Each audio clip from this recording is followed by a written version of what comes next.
broadcast booth, and I had to contain you guys just walking back into the Superdome. This was the site of your Super Bowl 15 victory, and for Dennis Allen, also a homecoming. The youngest head coach in the NFL, really broke into the NFL the 5 years he was on Sean Payton's staff, culminating in a Super Bowl 44 victory. And good to see Sean Payton back. He's in remarkably good shape. Of course, missed the entire season last year, the year-long suspension after the Bounty Gate scandal. Let's check out our Jeep keys to the game, brought to you by Jeep. Visit Jeep.com to learn more. Want to get Darren McFadden rolling tonight. He will play the first half along with Rashad Jennings. Don't turn the football over. And a great challenge tonight, Tom, in slowing down one of the great offenses in pro football. This will be a nice warm-up for the Raiders against Drew Brees to get set for Andrew Luck in the season opener and Peyton Manning in Week 3 on Monday Night Football. Yeah, Drew Brees is one of the masters at getting the ball to all his receivers, outside, inside, especially Jimmy Graham, who's one of the best, if not the best tight end in pro football right now.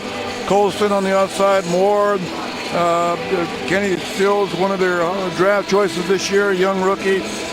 Courtney Roby coming back off an injury from last year. There's a lot of weapons that they have, but one thing, Greg, they want to do, they've said this whole offseason, they want to more balance. They want to run the ball a little bit better. Raiders won the toss. Raiders are wearing black tonight on our radio and TV simulcast. The Saints like to wear white during the preseason. And it was Dennis Allen and Sean Payton who talked this morning, and they don't want Thomas Morstead, who's going to kick off here, one of the great kickoff specialists and punters in pro football, to just drive this through the back of the end zone. They want Josh Gibbs to get a return. So what does Morstead do, Plunk? He drives it through the back of the end zone. Yeah, they wanted to practice, see what some of these players, young players in particular, can do on special teams, because this is the time where you can make the club by performing well on special teams. Was Morstead supposed to pull out the driver there, Tom? I don't know. He was supposed to hit that to the goal line. I thought he was supposed to pull out his wedge. Yeah. All right, Matt Flynn, the Raider quarterback, 4 of 5, 37 yards in the win over the Dallas Cowboys last Friday night at home. Of course, returning here to the state of Louisiana. His senior year, he was the starting quarterback for the LSU Tigers, so Dennis Allen knows he has a champion as a starting quarterback. Raiders go to an offset eye to start. Marcel Reese slides to the right of Darren McFadden. There's Flynn, a short drop and a throw over the middle behind Denarius Moore, and nearly intercepted there by Keenan Lewis. A bad throw there by Matt Flynn on the in-cut. He threw it behind Denarius Moore, who will start alongside Rod Streeter at wide receiver, and we'll see Bryce Butler as a third receiver tonight. Darren McFadden and Marcel Reese are the halfback-fullback combination with Richard Gordon. Alex Barron takes over for Jared Valdir. Lucas Nix back in the lineup after missing last week with a bruised scapula. Wisniewski at center, Andre Girard for Mike Brycel at right guard, and Khalif Barnes at right tackle. So they run straight ahead to McFadden on 2nd and 10. It'll bring up a 3rd down and 6. It is a new 3-4 look for the Saints. Rob Ryan, the former Raider defensive coordinator, coordinates the 3-man look of Hicks Bunkley and Cam Jordan, the former Cale Bear. Jay Richardson, the former Raider, they're making him an outside linebacker along with Mel Smith. They will not play Curtis Lofton or Jonathan Bilba tonight due to injury. Good secondary, Jabari Greer and Keenan Lewis are the corners, the former Pittsburgh Steeler. Roman Harper, one safety, along with Malcolm Jenkins. And we'll see the young rookie Kenny Vaccaro play quite a bit, their number 1 pick out of the University of Texas. 3rd down and 6 Raiders. Flynn out of the gun. Time, throws middle, and a one-hand catch there by Osbury. And then he fumbled the ball, and Denarius Moore will recover it back. Are they going to give him, or it is the Raider ball on the 43-yard line? First, he made an amazing one-hand catch with a left hand, and then he lost the ball, but I think they're going to say he was down by contact and give him the yardage out near midfield. Yeah, the big decision will be, did he make the catch? And he did make the catch, and the ground caused the fumble. But what a catch. That's a great catch by Osbury, and that's what Coach Allen is looking for, somebody who can make those big plays down the field, even in tight coverage. We talked about that in the meeting today, about somebody at tight end stepping up and making the plays. No challenge from Sean Payton. They're going to rule the catch a good one, a 24-yard gain. Flynn, a 3-step drop, looks left, comes back right in the progressions. Now a roll out, throws short, and it's caught there by Mastrud, the tight end. But we're not talking a lot about, Tom, when you look at Gordon and Osbury and the rookie Rivera, but Jaron Mastrud is a very good inline blocker who could quite possibly make this football team. Well, they got a ton of tight ends. They had 6 tight ends right now. 2 of them drafted players. along with Gordon from last year and Osbury from last year. So, you know, three of them are going to have to step up and make this team. 2nd and 3 Raiders on the Saint 45. They go to a heavy set in the formation as McFadden runs off the right side. That time they motioned Osbury flunk into the backfield next to Marcel Reese. Went to a double fullback, kind of that Green Bay Packer wishbone look behind the quarterback, and they tried to run power straight ahead behind Darren McFadden. They did. It was a little tough. The defense clogged that hole up pretty good. It was tough for McFadden to find a hole to run through. But it still makes it 3rd and short, a good situation you want to be in if you're on offense. And you go back a couple of plays, Matt Flynn is doing what, they're asking him to do. Gets in a little bit of trouble, rolls out, finds a receiver down the field. He's making the offense move down the field. 3rd and 1 Raiders on the New Orleans 43. Rod Streeter goes out wide right. 22 personnel in, 2 backs, 2 tight ends. Play action, Flynn out of a heavy set, looks to throw, and it's incomplete. As he threw back across the middle there to Osbury. Let's see what the Raiders do on 4th and 1 here. They had a receiver down the field completely wide open, and Matt Flynn just did not see him. I don't Rod Streeter? There wasn't a defender within 20 yards. I couldn't see the number on who it was down the field. They only had 1 receiver in the game. They went to 2 backs and 2 tights, and Dennis Allen, coach, is going to go for it here on 4th and 1 on the New Orleans 43. Why not? I think that was a decision all along. If they don't pick it up on 3rd down, they'll go for on 4th because it's very short. Now they run an offset out of the right. Reese ahead of Darren McFadden on 4th and 1. And they give it to McFadden off the right side, and he got stopped. He did not get it. Ramon Humber got in there and made the tackle along with David Hawthorne. The Saints are not playing because of injury. They're 2 inside backers in this 3-4 defense, Curtis Lofton and Jonathan Vilma. And the backup stepped in there and stopped McFadden. Yeah, sure did. I mean, that was just a little short counter lead, and they stuffed it pretty good. There was no movement on the right side. And even though they beat Kansas City last week, the Saints did, they only gave up 215 yards of offense to the Kansas City Chiefs. So that defense is pretty stout. Ramon Humber, the linebacker, nobody blocked him. He just shot the aim gap and stuffed McFadden. 1st and 10 for Drew Brees and the Saints. Mark Ingram, Heisman Trophy winner, the lone back. They got a bootleg of Brees to the right. He throws, and it is caught, juggled out of bounds. They're going to give him the catch. And it's caught there by Kenny Stills, the rookie round 5 out of Oklahoma, who they give him the catch 2 feet inbounds on the Raider 42-yard line. Drew Brees last year, and those are bad numbers for Brees. 5,100 yards and 43 touchdowns. He did throw 19 interceptions, and of course it's off the season before when he set an all-time league record when he threw for 5,476 yards. Brees throws middle, caught. That's a 1st down to Darren Sproles, tackled by Charles Woodson. Darren Sproles will be their change of pace back. They are going to start Mark Ingram tonight, along with Jed Collins. Pierre Thomas will not play. Nick Toon, Lance Moore, the receivers. No Marcus Colston, and of course Jimmy Graham. The offensive line, Charles Brown, Ben Grubbs, Brian De La Puente out of Cale, Jerry Evans, the 4-time Pro Bowler, and Zach Street at right tackle. 1st and 10, New Orleans on the Raider 33. Collins, the fullback, in motion. Now it's a toss to Darren Sproles, a sweep there, and he got tackled for a loss. In the backfield, beautifully done by Kevin Burnett, the weak side linebacker, who comes up hobbling. Hopefully he's okay. As we check out the Raider defense, their line already decimated by injuries. No Pat Sims, no Vance Walker, no Lamar Houston tonight. The linebackers are Roach Burnett and C.O. Moore. And the secondary so improved. Mike Jenkins and Tracy Porter, the former New Orleans Saint, Charles Woodson, and Tyvon Branch. How's Burnett? He's walking around a little better, huh? That was a 4-yard stuff on the toss sweep to Ingram. Now they run Ingram in a power set right. Got stacked up and dropped. Nicely done by the Raider front. Christo Bilakidi and the new middle backer Nick Roach combine on the tackle of Mark Ingram. It'll bring up a 3rd down and 12. Yeah, nice job by McGee on that one in stuffing the point of attack and forcing the ball carrier to take a sudden step and changes the momentum. 3rd down coming up for Drew Brees and the New Orleans Saints. 3rd and 12 on the Raider 35. Now they go empty set, 5 on the line. 2 are right and 3 are left for Drew Brees. Plenty of time, too much time. Throws incomplete. Nice coverage there by Joselio Hansen on the young receiver Nick Toon. who was the son of Al Toon, the former New York Jet.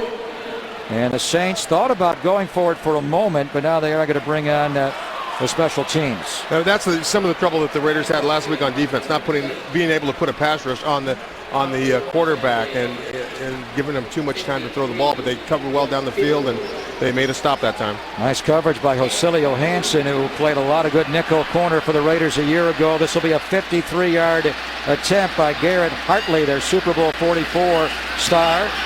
And he's got the distance, and Hartley right down the middle. So nice to kick inside this dome. We wonder what Janikowski would do here, Tom. Yeah. Maybe we'll see it later in the evening. So the Saints get a 53-yarder from Garrett Hartley, and Sean Payton jumps ahead of Dennis Allen, 3-0 on the Raiders Broadcasting Network.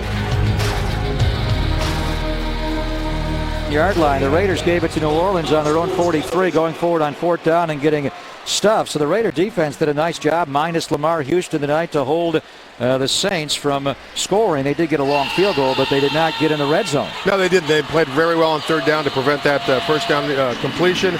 But you can't give a good field position to a team like the New Orleans Saints and Drew Brees. So you've got to protect that football and get those first downs. This should be a shorter kickoff. Garrett Hartley will kick it. Cribbs muffed it right through his arms into the end zone. He has to go back and take a knee. So Hartley is not their kickoff guy. They have Morstead, their punter, do it, Tom. Cribbs still set up in the back of the end zone and then came up and just dropped the ball. Yeah, exactly what Coach wanted. He wanted a chance to return. We're back on the Raiders Broadcasting Network. Raiders Broadcasting Network, the Raiders trail New Orleans 3-0. I talked to Sean Payton, the head coach of the Saints, before the game for about 15 minutes. He had so much to say about Dennis Allen. Before he knew Dennis Allen, coaches were talking about him. Then after the Super Bowl, owners and general managers were talking about him. Greg, he said he's a coach. His attention to detail is outstanding. He knows the personnel in this league, and he thinks that the Raiders have an outstanding coach for the future. And he also talked about his relationship with Al Davis, Greg. When he interviewed with Al Davis on 2 separate occasions, after a full day of interviews, he went home and Al Davis called him at night and kept him on the phone for hours after that. Back to you. All right, JT, hand off to Darren McFadden. And again, moving this new 3-4 front of the Saints has been difficult so far, Tom, as he got sledgehammered down there. Short gain for Darren McFadden, only got a couple of yards. Last week against the Dallas Cowboys, Darren McFadden carried the ball 3 times and only picked up 5 yards. Yeah, not much space. They're not giving him the creases that he needs to break through and get into the secondary. That's where he can make things happen. And Sean Payton came very close to being a Raider head coach a couple of times when he was the offensive coordinator of the Dallas Cowboys. Now they motion into an eye. Marcel Reese ahead of McFadden, a play action. Here's a bust through. They got through the block of Alex Barron. Almost an interception as Flynn shoveled the ball forward. And it was right there in the linebacking core. It was off the hand of Darren McFadden. But that was a missed block there by Alex Barron, the new left tackle, taking over for Jared Valdir, that allowed the penetration there. Yeah, just let the defensive end get in there way too early with an inside move, and you've got to protect that inside, make the guy go up the field. There's no question about that, especially those tackles. That's Cameron Jordan, the former Cale Bear, who was New Orleans' #1 pick a couple of years ago. So Alex Barron on the quarterback's blind side, replacing Jared Valdir, who did have successful surgery on that torn tricep today. 3rd down and long, and now we have a whistle come in, a false start penalty on the Raiders. False start. Offense, number 19. 5-yard penalty. Still 3rd down. So hard to hear inside the dome, Plunk. The Raiders may have to go to a silent count, even though it's a preseason game. It is tough playing indoors. Yeah, it certainly is. You know, the noise level is very high, but you got to, as they say in the old days, hold your water, and especially for a wide receiver to jump off sides, that's really unacceptable, because all he's doing is looking at the ball. He's not even listening to the snap count. That was Bryce Butler, Tom, who was playing in the slot here with the first-team offense. In fact, Bryce Butler goes in motion and circles back out. They're going to look at him as a slot receiver here with Moore and Streeter. Here he is from the slot, throw behind him by Flynn, and the Raiders will punt the ball as they fed the ball to Bryce Butler. But again, Matt Flynn threw that short one behind the intended target. Yeah, he did, and Bryce Butler made a little rookie mistake in trying to go backtrack and go wide and try to think he's going to outrun these guys. You don't outrun these guys at this level. He's trying to get extra yards, and in doing so lost about a yard. Raiders are going to alternate punts, literally punt to punt tonight, as this competition to be Shane Leckler's successor is heating up. So Chris Kluwe will have the first punt for the Raiders, and Cadet is back to return for the New Orleans Saints. Travaris Cadet, who was a preseason star a year ago, 25-yard line, 35-40, and he rolls out to the New Orleans 43-yard line. So a nice return there. Long punt by Kluwe of 57 yards, but a great return by Cadet. Rashad Jennings on the tackle for the Raiders. Saints get the ball back up 3-0 on the Raiders Broadcasting Network. 74 yards for a touchdown to ice the Super Bowl. What a moment. The, by far, single biggest play in the history of the franchise. And he made one the game before against Favre. And the interception to force overtime in the NFC title game here. There's Breeze throwing out for a fullback. Collins, who was not looking. And right on cue, it is Tracy Porter who rolled up there in coverage, boys. Yeah, he almost, I'm not sure what the pattern was supposed to be. I think it was supposed to be a flat pattern, and he broke up the field because he was covered. Tracy Porter, a round 2 draft pick of the Saints in 2008, 4 years here. And he went to Denver last year before Dennis Allen got him as a Raider, and Reggie McKenzie's a free agent. Boy, they had some good secondary players in that 2009 Super Bowl 44 winning team. Jabari Greer came in from Buffalo. Darren Sharper came in. Here's Breeze back on 2nd and 10, going deep against Porter. Caught by Jimmy Graham all the way to the Raider 2-yard line. That is no ordinary tight end, guys. No. That may be the best tight end in pro football. Well, the fact that he could go deep like that against the corner and get the edge obviously with his size, one thing, Jim, but his speed is deceptional. Yeah, even not only executed on both ends of the route, great route, runs right by Tracy Porter and perfectly thrown by Drew Brees. There's a handoff to Mark Ingram, breaks a tackle and walks into the end zone for a New Orleans touchdown.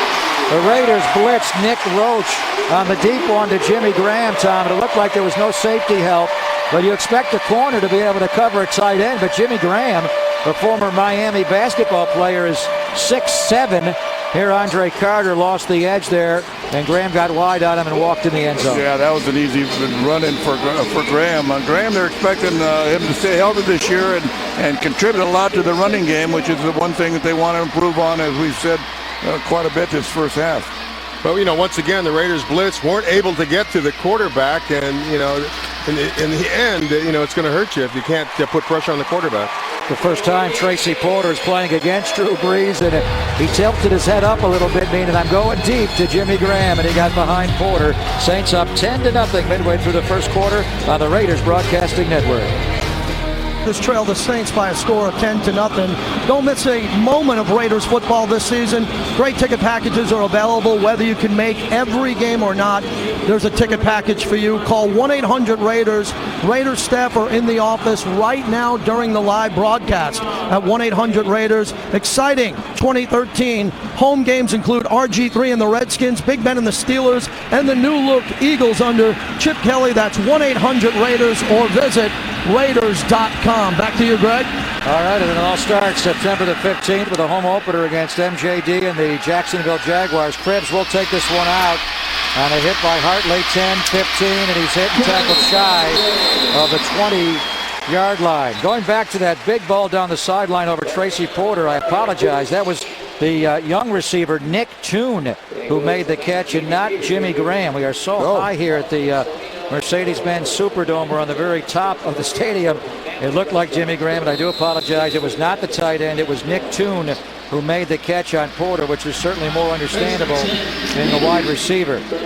So the Raiders now, after the Cribbs short kickoff return, will start inside their 20-yard line. Double shift. Mastrud, the tight end, lines up tight right. Marcel Reese goes out left. Picked up there by Keenan Lewis. The lone back is McFadden. Flynn, a 3-step drop. He gets hit and sacked. And he's back on the 10-yard line. He got steamrolled there by Ramon Humber, who was starting at inside linebacker for Curtis Lofton. They blew it, a blocking assignment there right in the middle. Yeah, they just blew it. The right tackle, right guard. There's a little twist combination rush there. Linebacker coming a little late. Complete blow up. Well, we know Rob Ryan is the Saints defensive coordinator, boys. He loves to blitz, just like his brother Rex is the head coach of the Jets and his dad, Buddy. So he's going to bring all kinds of exotic pressures tonight, Jim, even in the preseason. Oh, they come after you. There's no doubt about it. All the Ryans love to come after the quarterback. 2nd and 16, inside handoff to McFadden.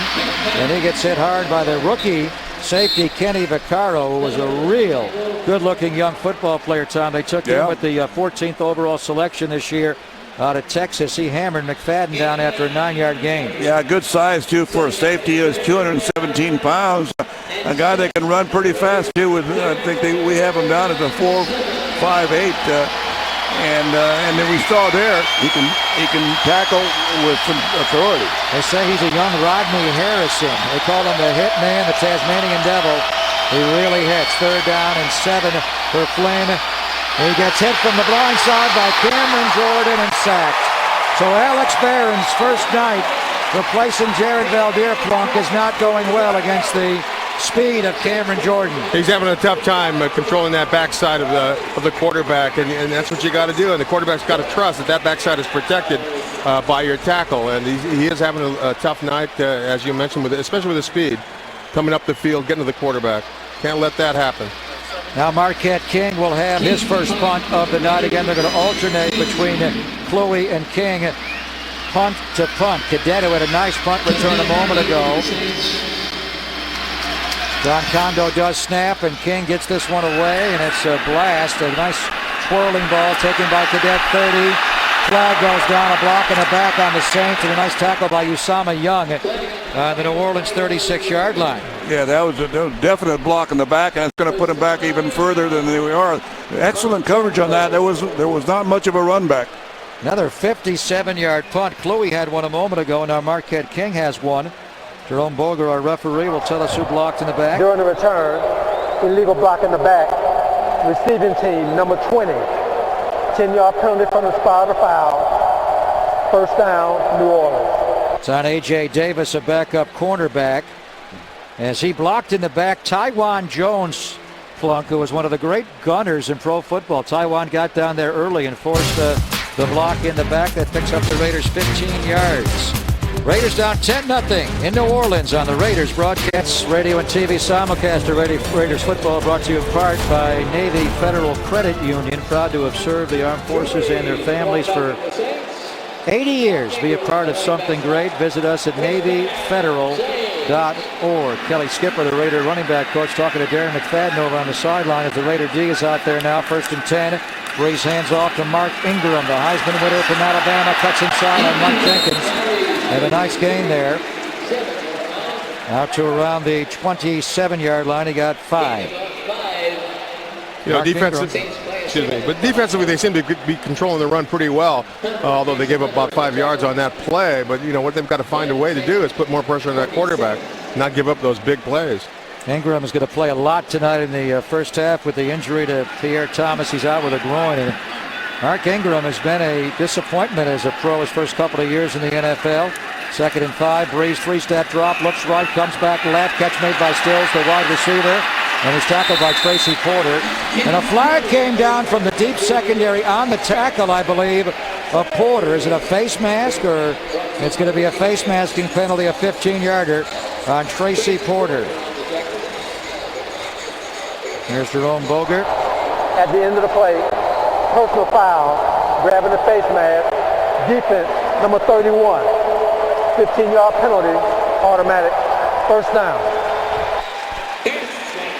One thing about Breeze, he scans the field so well. Looked right, came back across the formation, outside the numbers left, and it was Porter grabbing the face mask as Stills on the tackle. Yeah, he grabbed it and jerked it pretty good at that one. But going back to Breeze, he's able to do that, Greg, because there's absolutely no pressure on him. He looked right and took his time and came back left, and there he was. Remember, we saw Kevin Burnett with a bad ankle hobbling around earlier. His twin brother, Kalen, has replaced him. Breeze throws out right, and a catch made by Stills. As again, he scans the whole field and then throws right up against the sideline to Stills. The play design of Sean Payton and the Saints. This will come back at a hold. Number 82, 10-yard penalty, replay, first down. Oh, there on Ben Watson, the former New England Patriots, but they use the full width of the field, Yeah. Plunk, better than any team in pro football. Oh yeah, they spread that defensive secondary out quite a bit, and the linebackers have a lot of territory to cover. And if you can protect Breeze the way they're protecting him, he's going to find somebody that's open. Yeah, that time, Jim, I think he went to, I believe it was the third outlet. Scan the whole field. The hold on Watson, and now there's some pre-snap movement to the Raiders jump, or were they drawn? No, right tackle. False start on New All-star Orleans. offense, number 64. 5-yard penalty, still first down. It's on Zach Strief, the right tackle. You got good eyes up here, Tom. I'm impressed. I have to. We're up here. Way up here. We're higher than the highest. We're up here by the sound speakers.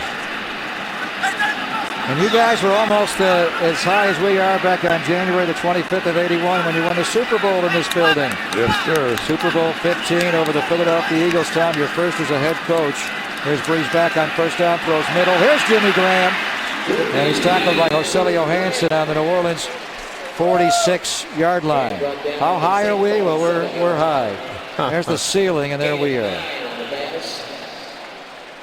This building, one of the older ones in the NFL, the Louisiana Superdome, built in '75, now known as the Mercedes-Benz Superdome, and this hosted the most recent Super Bowl. The Baltimore Ravens win over the 49ers in February. This great city has hosted 10 Super Bowls and 9 inside this dome. Here's Breeze back, seam route, catch, first down, and nope, it's a little bit shy of it. Lance Moore is tackled about a yard shy of the first down by his former teammate, Tracy Porter. So they're going at Tracy Porter tonight. Yeah, they are. That ball comes out pretty quick. It's pretty hard to defend, to get any kind of pass rush. That ball comes out so quick. And as usual, it's right on the mark. Yeah, simple slant route, easy to throw, easy to complete. Drew Brees has just had a magnificent 7-year run here in New Orleans since taking over as the quarterback and leaving the Chargers. He has averaged 4,796 yards a year averaged and 35 touchdown passes, and he's had some years where he's obliterated those marks. There's a third and short, a lob over the top to his former Charger teammate Sproles, and it's a first down. What a great touch pass that was out in the left flat front where he dropped it right over the coverage, right into the bucket to Sproles. Hey, not only that, he read the defense perfectly. They came on a blitz. He read it. It was a pickup by the quarterback. He saw the guy running free up the middle and just let it go right on the money. Drew Brees can do it all, obviously. He can throw the ball down the field. He can loft it like he just did with a nice touch on it, or he can fire it on those slants. That was Andre Carter, who was in coverage on Darren Sproles in a zone blitz. There's a handoff to Ingram coming off the left side, and the Raiders stack that up and drop him for no gain. All the injuries on the Raider defensive front. Jack Crawford is now playing on that defensive front. We've not seen Pat Simmons, Vance Walker, or Lamar Houston at all for Dennis Allen, Tom, and he's getting concerned now as D-line has not practiced much together in Napa. And next week he's hoping to get him back, because when you go to Seattle, you're not going to play many guys in that final preseason game. Yeah, you're going to have to not try to play many guys but you might have to because of injuries. There's Sproles out right flat, runs around. Hansen spun around, but not down. Tyvon Branch thought he had spun to the ground, but Darren Sproles able to stay on his feet, and we'll see where they spot him on the 21-yard line, very close to a New Orleans first down. Yeah, that was a quick screen to the halfback coming out of the backfield. And Sproles, once he catches the ball in open field, he's tough to bring down. Number one, he's really built low to the ground. Great balance and great quickness. 6 years in San Diego, many of those with Drew Brees, and it was Brees that lobbied him to come here after Reggie Bush left and went to Miami. Bush now in Detroit. Here's a first down, counter run to Sproles, cuts back inside, and he bangs down to the Raiders' 16-yard line. He's so good out in space in the screen game, Tom, but he's also a very good inside runner, Darren Sproles. Well, he makes good quick cuts. He's very low to the ground, so he can make those tough cuts that are pretty tough to bring down. It's tough to zero in and get a whole piece of them. Well, see, that defense of the Raiders has been out there a long time. They're being worn down by the offensive onslaught by the New Orleans Saints. 8 New Orleans first downs. The Raiders only 1. Breeze back. Look at the time he has. Just looking it over, a 3-man rush. Going to time this play with a calendar. End zone. Touchdown to Stills. right in the front pylon against Porter because you can't cover that long. They had no rush at all time. That time they played coverage, rushed 3 and blocked 8, and Breeze had about 10 seconds. Yeah, you don't. I mean, that's impossible. I don't care who you are back there. You're playing the zone. Eventually, a guy like Breeze is going to find the open guy, and the receiver is going to work himself back. I mean, he had forever. They ended up with just 3 men rushing, 5 guys blocking 3. That's a joke. He finally moved around, Jim. He got antsy because of that clock the quarterbacks have in their head, but there was no pressure on him the entirety of the play. None whatsoever. 3-man rush against 5 people blocking. Tough to get to the quarterback. Here's the point after by Hartley, and the Saints take a 17-0 lead. So the Raider first-team defense that played so well against Tony Romo and the Cowboys breaking down here as they went to coverage, and Breeze rolling left just hit Stills right in front of Porter on the left pylon, the front pylon in the end zone. It's not a good homecoming for Tracy Porter tonight. Yeah, you knew they were going to get tested with Drew Brees, because Drew Brees is the master if you give him time. Even if you don't give him time, he knows when to get rid of the ball, as he did it on one blitz, and when he got the ball to Sproles on a little swing route down the sideline. And if you were to make a list of the all-time Raider antagonists over the years, I think Drew Brees may be your starting quarterback, Tom, whether it was in San Diego with LT and that bunch, Gates and Vincent Jackson, and the Raiders have not been able to beat Brees as a Saint, whether it's the regular season or the preseason. He has been at his very best against the Raiders. Yeah, he's had some pretty big games there, and unfortunately we don't play him that much when he's here. Played him last year, and he threw 3 touchdown passes, and the Saints beat the Raiders at the O.Co. So they hit him over the top to tune for a big one, Plunk, and this one was more of a nice drive. 9 plays, 78 yards, 5 off the clock, and Breeze was 6 for 6 on the drive. Hey, you can't beat that. I mean, he has, not to be overstated, but he's a master. You can't replace that experience and his accuracy. There's Josh Cribbs on the kickoff return, 5 yards deep. How's he running on this knee? 10. Does not make the 15, hits across the 15 to around the 16-yard line. Will Herring, former Seattle Seahawk, on the tackle after a 22-yard return. The Raiders have to assess Josh Cribbs, coach, and see if he's running well, as the Browns released him in the offseason as he had off-season knee surgery. Is he running well to you? Well, he doesn't look like anything exceptional right now. He hasn't had a lot of room to run. That was a pretty good kick because it was to the side in the end zone. There's nothing special right now about Josh Cribbs. Now, he's not Jacoby Ford fast. He's more power, but he's got to show more burst than that. 1st and 10, Raiders in the eye. They're going to run McFadden straight ahead, going to roll out right. Nice run there. Fly came in, though. The umpire threw it. It's going to be a hold on the Raiders' offensive line, presumably. Raiders can't get a break here tonight. Holding, offense, number 45. 10-yard.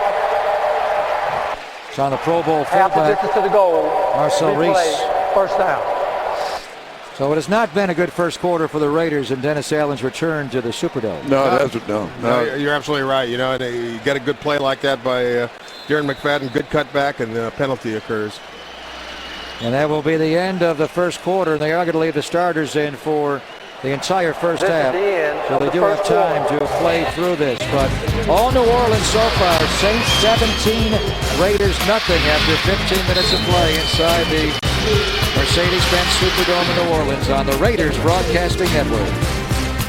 Geico says just 15 minutes could save you 15% or more on car insurance. It means you probably should have gone to Geico.com 15 minutes ago. And the Raiders not happy about the first 15 minutes tonight. They've been outgained 158 yards to 38. 1st and 18 now. Raiders back on their 8-yard line. Flynn in the gun, inside handoff for Rashad Jennings. And he's tackled by Humber, the inside linebacker, on the 10-yard line. Short gain. It'll bring up a 2nd down and long. New Orleans Saints, a rebuilt 34 defense under Rob Ryan, the new defensive coordinator. Their 3rd defensive scheme in 3 years. Greg Williams, with the Bountygate scandal, lost his job. They brought in Steve Spagnuolo a year ago. That didn't work out. And now they bring in Rob Ryan, who was with Dallas last year. He knows how to run a 34. 2nd and 15, Raiders back on their 10. Flynn in the gun, bunch formation right, more left. It's a dump out to Jennings, right flat, breaks one tackle, but Humber, the linebacker, will finish him off. And that'll bring up a 3rd down and long. I think Matt Flynn made up his mind right away to drop it off to Jennings on the sideline. Hopefully let him pick up some extra yardage, which he did.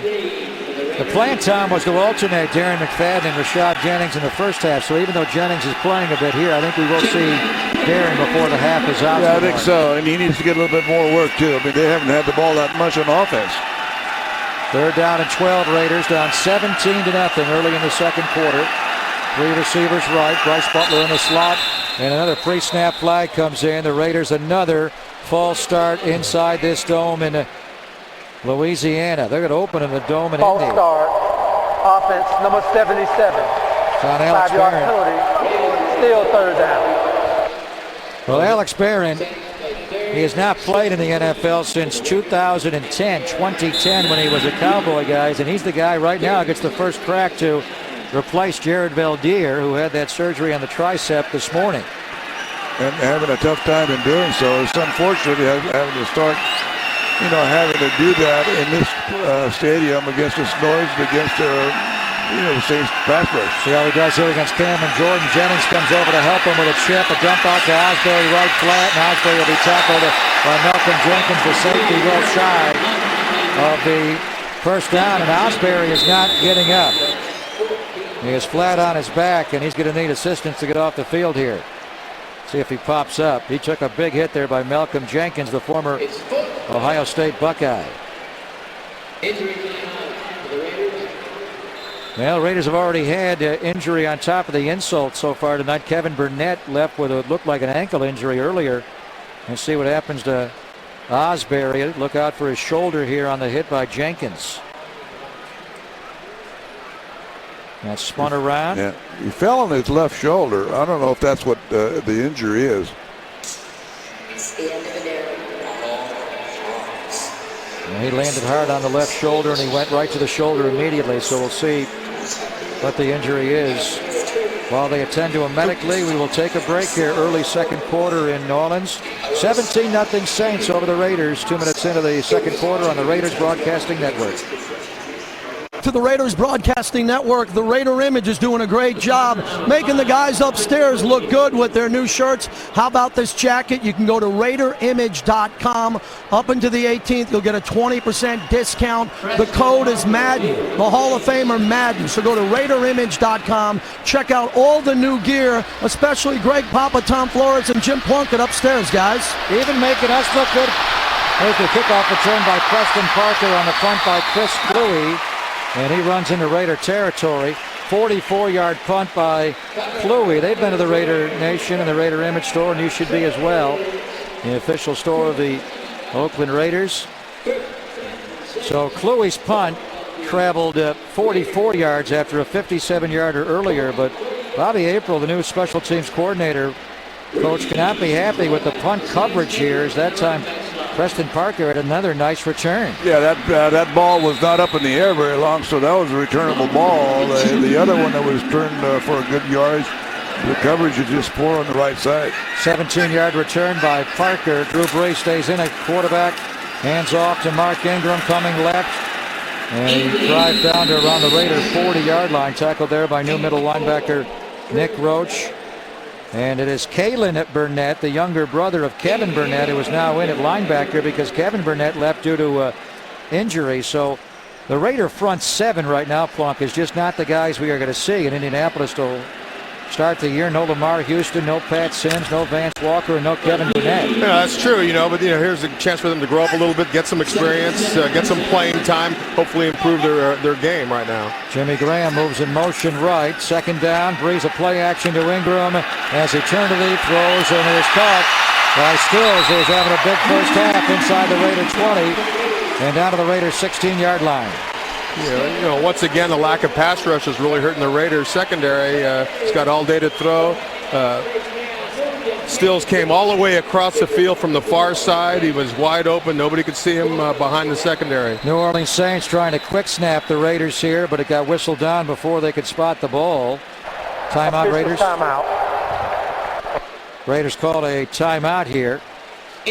as there is an injured Raider on the 10-yard line of this. Tracy Porter. Tracy Porter is down now to make this first half even worse. Tracy Porter, the starting right corner, is down on the Raiders Broadcasting Network. Well, not a good sight at all. We just have to hope that Tracy Porter is cramping up, Tom, as he is having a very difficult time getting off the field on that right leg. He cannot move that leg at all. Yeah, I'm not sure what the injury was. We didn't see a replay on the play. Perhaps we'll see one here shortly, but he is really moving in pain. Just step by step, he's making his way to the tunnel and back into the Raider locker room. So the Raiders have already lost Kevin Burnett, and now Tracy Porter came in over on the tackle on Stills at the end of it, dropped his shoulder, and then landed. Tyvon Branch fell on him. And the way that looked was he may have been hurt right on the tackle, so maybe it's not just a cramp. Raider defense has been out there a long time. Inside fake to Sproles. Now a dump off to Sproles, right flat. Nice open field tackle there by Joselio Hansen. Plunk. What a tackle. Sproles out in space is a tough guy to tackle, but the Raiders played that well. C.O. Moore had one side, and Joselio Hansen had the other. Yeah, they did an excellent job of keeping inside the two players right there, and Joselio did a great job of making that tackle. It's hard to tackle Sproles in the open field. There's no doubt about that. But he did a very good job. That's textbook. The linebacker in the corner, outside shoulder, inside shoulder to get Sproles down. There's the stretch hand off the outside zone to Sproles. Good work there. There's Hansen again. There's Joselio Hansen again making that tackle. And the Raiders are moving a lot of people around in the front right now just to compensate for the injuries. That was Kalen Burnett, who also shot in there. Strong side linebacker playing on the weak side for his brother Kevin, who went out to injury. Third down and 8 for New Orleans inside the red zone on the Raider 14-yard line. Drew Brees with Darren Sproles, the lone back. 3 receivers, fakes a draw, blitz, Brees lobs, and he overthrew Graham, who was double covered by Tyvon Branch and Usama Young. The two safeties had Graham in a vice grip. Nice coverage there. Yeah, and that was the first time that Drew Brees had to throw under a little duress because they had a rush right in his face. Two guys were coming. 2 in the black shirts were coming right at him, so he had to get rid of the ball quickly. Raiders blitz Kalen Burnett and the middle backer Nick Roach. So Brees over on the sideline. The Raiders red zone defense holds, and they'll force the Saints into a short field goal attempt here. A 31-yarder by Garrett Hartley. And inside the dome with no elements at all, he drives it through. And the Saints have a 20-0 lead. 10:19 to play in the first half from New Orleans. Saints 20, Raiders nothing on the Raiders Broadcasting Network. Josh Cribbs will try to run this one back. He's getting a lot of good work in. That's the one good thing about the Saints rolling up 2 touchdowns and 2 field goals on the Raiders already. But Josh Cribbs, who was trying to come back from a knee injury, is having a hard time moving. We'll see if he can run a little better here on this next kickoff. Tonight's broadcast of Oakland Raiders preseason football in our radio and TV simulcast brought to you in part by Samuel Adams for the love of beer. And they like all kinds here in the French Quarter. Raiders back to the Crescent City, the site of one of their great victories of all time. And Hartley will kick off. And this is a good one. Josh Cribbs right in the tee, and Saints will come out about 7 yards deep. 10, 15, and right around the 20-yard line. Cribbs still dragging that right leg. Is not running like he did with the Cleveland Browns. Let's get cheered up a little bit, boys. Let's go back to January the 25th, 1981. Raiders up against the Philadelphia Eagles in the Super Bowl. And look at Plunk. He's going to Cliff Branch, I think, here for a short one. Up, Plunk? Yes, started to step up. Linebacker stepped up to prevent the run, and I found Cliff wide open in the end zone. Cliff caught 2 touchdowns, a 2-yarder and a 29-yarder. Plunk threw 3 that day. The big one, the left flat to Kenny King, 80 yards. And Jim was the MVP of Super Bowl 15, 13-21 for 261 yards and 3 touchdowns. Matt Flynn at quarterback. Jennings, play action. Here's a blitzer getting 3. And a run by Flynn back to the line of scrimmage. He may have avoided the sack as Will Smith, who's going to play as an outside linebacker for the first time in his career time after being a rush end in a 4-3. He's now up in a 3-4. He came on a blitz from a 2-point stance there and force Flynn to run away. Yeah, they're coming with some little fancy off that three-man line. That's what Rob Ryan likes. He likes some of those overloaded blitzes. And that time they came from the offensive left side and they came clean. Yeah, they brought a safety as well. They're putting pressure on the quarterback. He's a Ryan. He's going to blitz, right. and that was a sack, a 1-yard loss to Flynn. So second down, 11. Here's another blitz. Roman Harper will sack him back on the 11-yard line. Yeah, the trouble with that was not a blitz. That was only a three-man rush, but one of them was a defensive back. Yeah. Everybody else was dropping back, including a couple of defensive linemen, and he came clean. That's the beauty of the three-man line, Plunk. You don't know where that fourth guy's coming from, and that time it was Roman Harper. Yeah, those offensive linemen, the guard in particular, have got to keep their head up. He was free, started to help the center when he didn't need to. That's right. Your man drops off. You better look for somebody else coming. In that case, it was Harper, who came in a kind of a delayed blitz, but you got to keep your eye on him. He's in the blitz location. This is somewhat understandable with the Raider injuries along the offensive line. Guys are playing in spots they have not been playing in, and Rashad Jennings will not make it back to the line, and the Raiders will punt the football. A flag is down back in the offensive backfield. Do the Raiders hold on that play? Of course. Yep. Jerome Boger, what's the news? It's not going to be good. Holding. Offense. Number.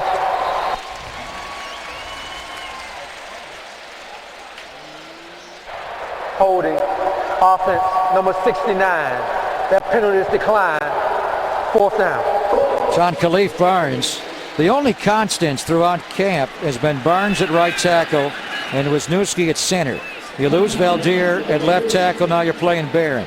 Lucas Nix has been in and out with an injury, first a knee and then a scapula bruise.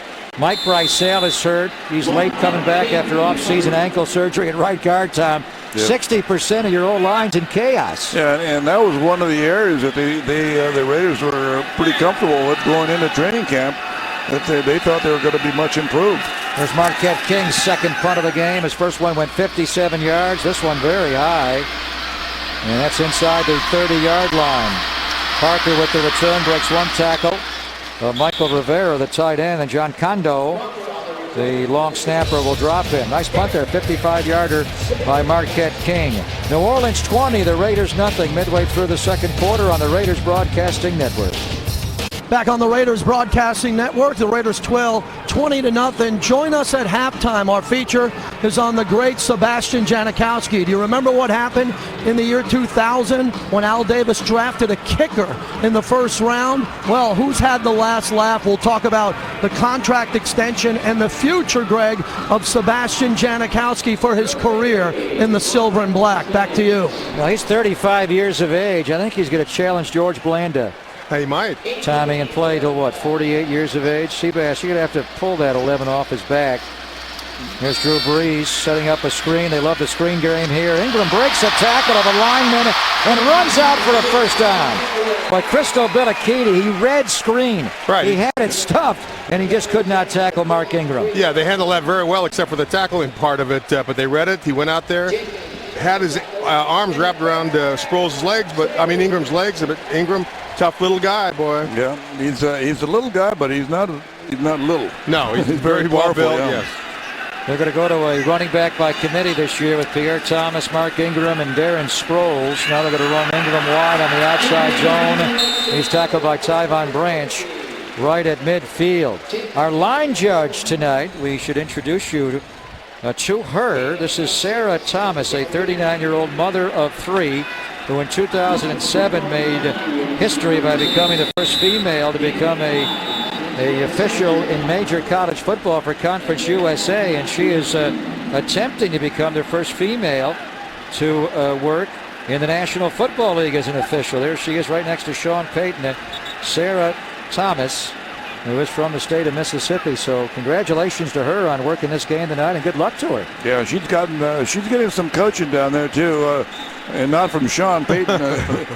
One of the advisory officials, I saw him talking to her on the field and kind of pointing out some issues that she had to pay attention to. I actually walked in with the officials before the game and saw her and wished her luck tonight. She's doing so far a great job. Here's Drew Brees, going to avoid the pressure. Throw out right to Jimmy Graham. First down, New Orleans. As he beat Mike Jenkins, Jimmy Graham, such a big target at 6'7", and Drew Brees Even though he's only 6 feet tall, Plunk, he still moves well, and he avoided the pressure there to keep the play alive. He did. It was a good pressure put on by the Raider defense, but he stopped up short, went underneath, and still threw the ball very accurately. I mean, you got to be tip your hat off to Drew Brees. He's a great player. Yeah, he never takes his eyes off from downfield. He's always got something in mind downfield, even though he's getting rushed. He is 13 for 16 for 196 yards. Now Ingram will run to around the 35-yard line. He picks up 3. Last year when Sean Payton was suspended incredibly for the entire season, the New Orleans Saints, Tom, actually passed the ball more, way too much. Of course, the defense was wretched. They gave up a league record more than 7,000 yards. But I think with Sean Payton, you think of Sean in a sophisticated passing game, but he wants to get back to running the football this year. Yeah, he does. And he's more interested in, that's why they're counting on Ingram showing the form that he showed when they took him in the first round a couple of years ago out of Alabama. They're hoping that he regains that running form so that he can be some of that ground game they're looking for. Yeah, but you always say that rushing helps the passing game with play action and everything else, and it's also vice versa. You're throwing the ball successfully, all of a sudden those ends widen up, they're trying to get up the field, get to the quarterback. All of a sudden that opens up holes for the running game inside. Spoken like a true quarterback. Oh yeah. And a throw out to Darren Sproles. Timeout, New Orleans. And the Saints called a timeout here before they face a third down and 1. 3rd and 1, New Orleans. A quick throw out to Sproles, left flat. He was tackled on the Raider 28-yard line. So they'll face a third down here with the Saints up 20-0 inside the Mercedes-Benz Superdome right here in the Crescent City, New Orleans, Louisiana. The Raiders are going to fly home right after the game tonight. And they'll get back to Oakland about 3:30 in the morning tomorrow, an off day, but then back on the practice field Sunday afternoon in Napa. This will be the final week of training camp, boys. They will break training camp on Wednesday before they take on the Chicago Bears a week from tonight back at the O.co. Boy, that seems like very short training camp, doesn't it, Coach? No, short. I think I think the Saints broke today.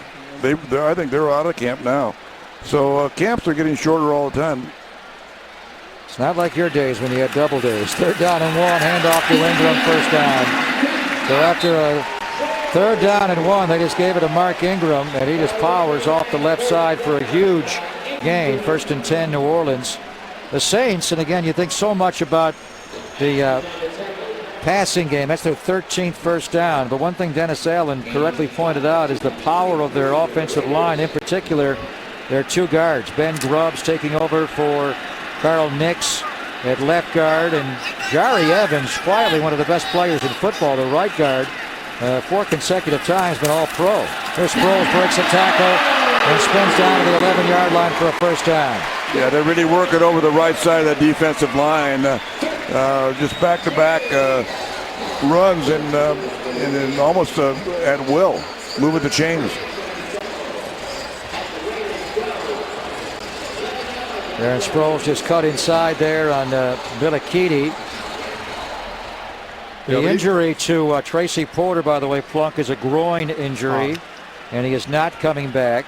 And the injury to David Osbury, as we thought, was a shoulder injury, and this being a preseason game, he's not coming back either. So hopefully it'll just be one game. They'll be back next week for the Bears as they run Sproles off the left side, or Ingram off the left side, and he bangs down to the Raider 10-yard line. Even though they were a little disappointed in Mark Ingram these last couple of years, he was their leading rusher, a little over 600 yards on the ground. But they did not run the ball very much last year. They were in the towards the bottom of the NFL in running the ball. Chris Ivory also was a running back last year. They traded the New York Jets in the offseason. Raiders running people in and out, and they barely get to 11 guys on the field. And now we have a whistle and a timeout called by the Raiders. Dennis Allen not Timeout, happy. Oakland. They're first. This is a 30-second timeout. Christo Billikidi and Stacey McGee, a couple of young guys ran off late. They only have 10 guys. They only have 10 guys on the field right now. Somebody ran off that wasn't supposed to. All right, so the Raiders home next week to play the Bears in the all-important 3rd preseason game. Mark Trestman, the former Raider OC, now their head coach, and then one more in Seattle in the preseason. Then it starts for real. Raiders will open the year in Indianapolis and then open the home schedule against the Jacksonville Jaguars. The Redskins will be in with RG3 in week 4. Chargers, and then the Pittsburgh Steelers and the Philadelphia Eagles come in back-to-back weeks, late October and early November. Tennessee Titans will be in, then the Chiefs and Broncos to close it out. 1-800-RAIDERS, and there is a Raider staff member standing by at the Raider offices in Alameda right now to take your phone call and to take your ticket request. You can also do it at Raiders.com. Inside handoff to Sproles out of the gun. Nice tackle there by Nick Roach, the Raider new middle linebacker who jumped all over Darren Sproles. You're going to like Roach this year. Good player. Yeah, he's a fire player, very knowledgeable player, and he's the guider back there. He tells them, all the adjustments, seems to be very knowledgeable. At that time, Andre Carter was the one that got the first piece of the runner and slowed him down, and Roach finished him off. Andre Carter, when the Raiders start for a year, will be a third down nickel rusher, but here with all the injuries, he's playing as a base end where Lamar Houston would play. Breeze on third down, flushed out by Carter. Had a hold there. Yes, the Saints are holding. Breeze running around and lobbing one for the end zone. Broken up beautifully by Phillip Adams, jumping up with the big tight end, Jimmy Graham. And that's going to be a hold on the New Orleans Saints, and their new left tackle, Charles Brown, was holding Andre Carter. The Raiders will decline that penalty. Holding, offense, number 71. That penalty is declined. 4th down. Once again, just a 3-man rush. They weren't able to get to the quarterback, although they did put a little bit of pressure on him, but he was able to move around because of only the 3-man rush. And he almost got it to the receiver back in the back of the end zone. Yeah, I don't think Jason Tarver wants to be blitzing a lot right now. I think he wants our guys to play. That's therefore the 3-man rush, and knowing that this guy Breeze is going to find somebody open most of the time. And you also want to evaluate your guys now, That's see right. if they can beat man blocking schemes. Hartley with the point after his third, not the point after the field goal, his third field goal of the game. He's got 2 point afters after touchdowns. So New Orleans leading 23-0. I remember a preseason game the Raiders played in Oakland against the Saints, their Super Bowl winning year of 2009. They jumped out 45-0 on the Raiders and won 45-7. And Drew Brees was supposed to play the whole first half that game. It was week 3 of the preseason time. They called it off, and he left late in the first half. So we'll see if they let Brees play the whole first half tonight. And the other thing, they want to see a lot more of Matt Flynn, but they haven't had the ball very much. He might even go into the second half and play a little bit more, get some more playing time under his belt. Yeah, even though the coaches always say, well, we want so-and-so to play a quarter or 2 quarters, they also count the number of touches, the number of plays that they all play. And the offense has not had many touches. The first drive they had was decent. After that, they've been 3 and out mostly. Yeah, I think they've only had 1 first down in the game. Well, again, the Raiders are going to head back home after the game, and they will play the Bears next week. And then you got to start cutting down the roster after that third preseason game, and they got a real battle going on at punter between Chris Kluwe and Marquette King. You got several very intriguing battles to make this 53. One is, are you going to keep Josh Cribbs or go to Jacoby Ford, or who's going to be your kickoff returner?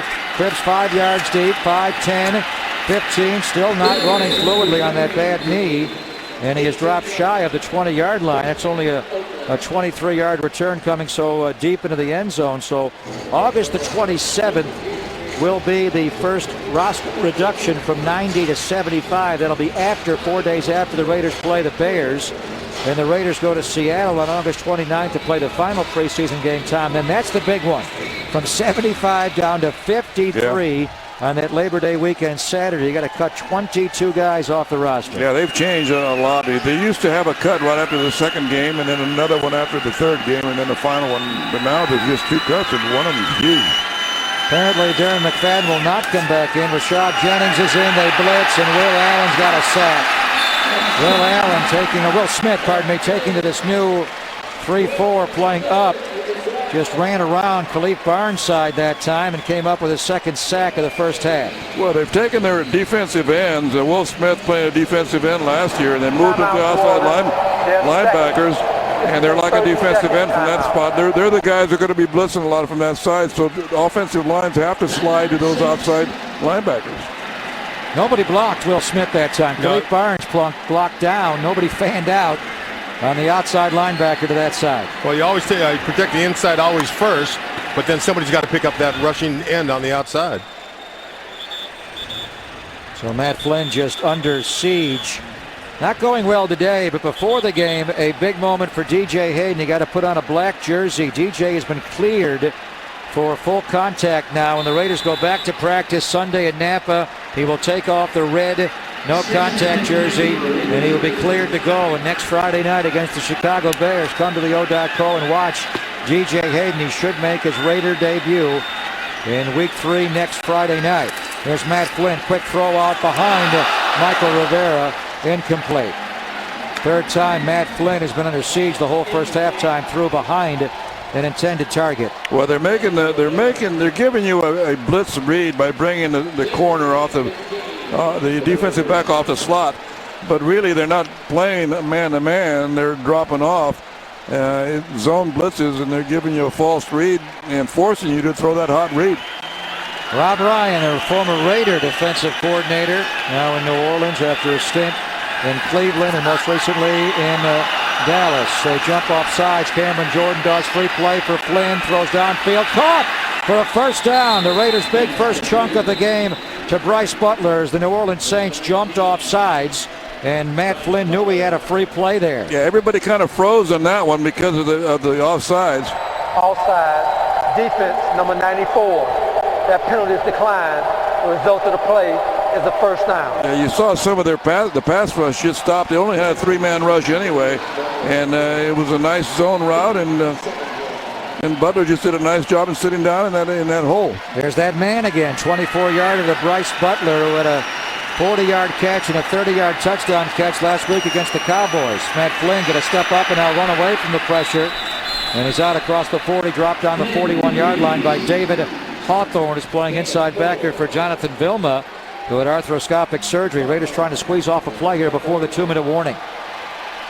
2:10 to go, so some good work here, Plunk, in the 2-minute drill. And that's what Dennis Allen wanted to see. Maybe not in this particular situation, but he did want to see Matt Flynn work under the 2-minute drill situation. They're going to play off right before the 2-minute warning. Flynn throws, and it's caught by Michael Rivera out to the Raider 45-yard line, and that will take us to the 2-minute warning here in New Orleans.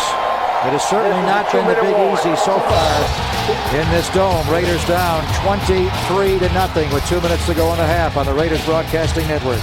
All right, Raiders down 23-0 here with 1:59 to go in the first half. Greg Papa, Jim Plunkett, Tom Flores up in our broadcast booth at the very top of the Superdome. JT downstairs, and the Raider coaches, Tom, hard at work trying to clean up a lot that has gone on in this first half wrong, including the quarterback being sacked 5 times. Yeah, 5 times, and pass protection not very good. Not being able to pick up some of the blitzes, which is kind of annoying because that means they're coming clean.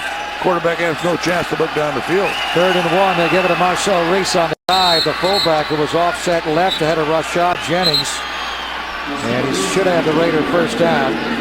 And the Raiders are going to hurry up here, Plunk, and try to get a snap off. Andre Gerard playing at right tackle for Brycel gets up slow, but they are going to try to get it going here. 1:40 to go in the half. Yeah, plenty of time to score a touchdown. Slot left, Butler inside of Moore. Streeter singled up right. Here's a blitz. They hit Flynn. He throws, and a catch by Denarius Moore in the New Orleans territory, just shy of the first down as Flynn got hit, but he stood in there, Plunk, and took the shot. Yeah, got the first down, too. It was good delivery by Flynn, knowing he was going to get hit. A guy right on top of him, and yet he threw the ball on target to Denarius Moore. Yeah, they gave Moore the yardage for the first down. Inside handoff to Jennings, and Jennings will power inside the 35, and he bangs down to the Saint 33-yard line. They're already in field goal range inside the dome with Janikowski's strong leg. A minute to go in the half. This is already the Raiders' longest drive of the game.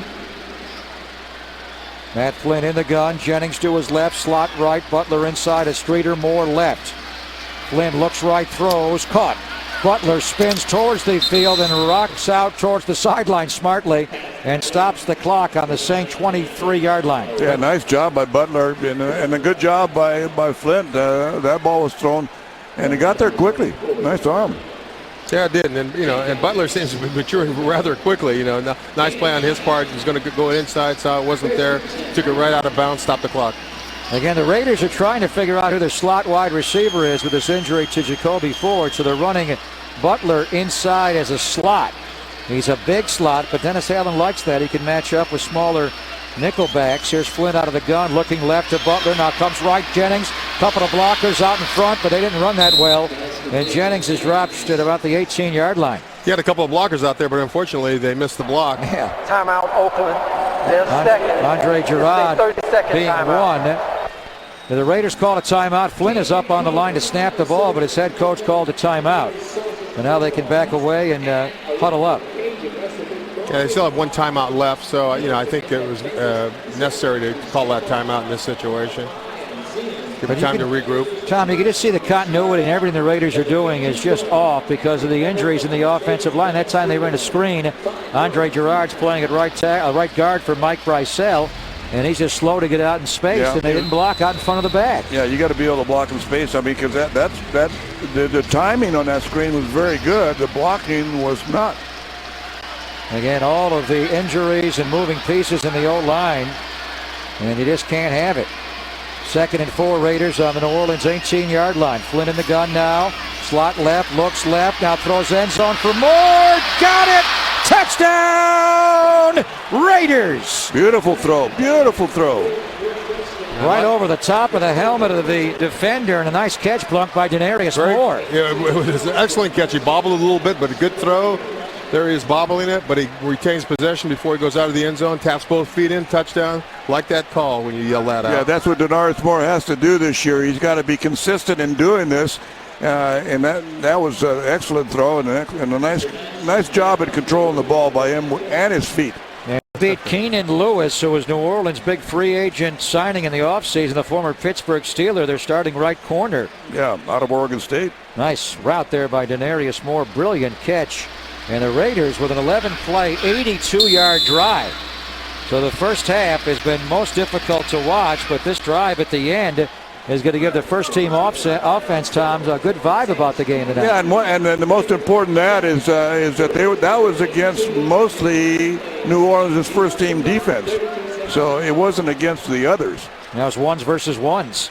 There's our Dodge Raiders scoring drive.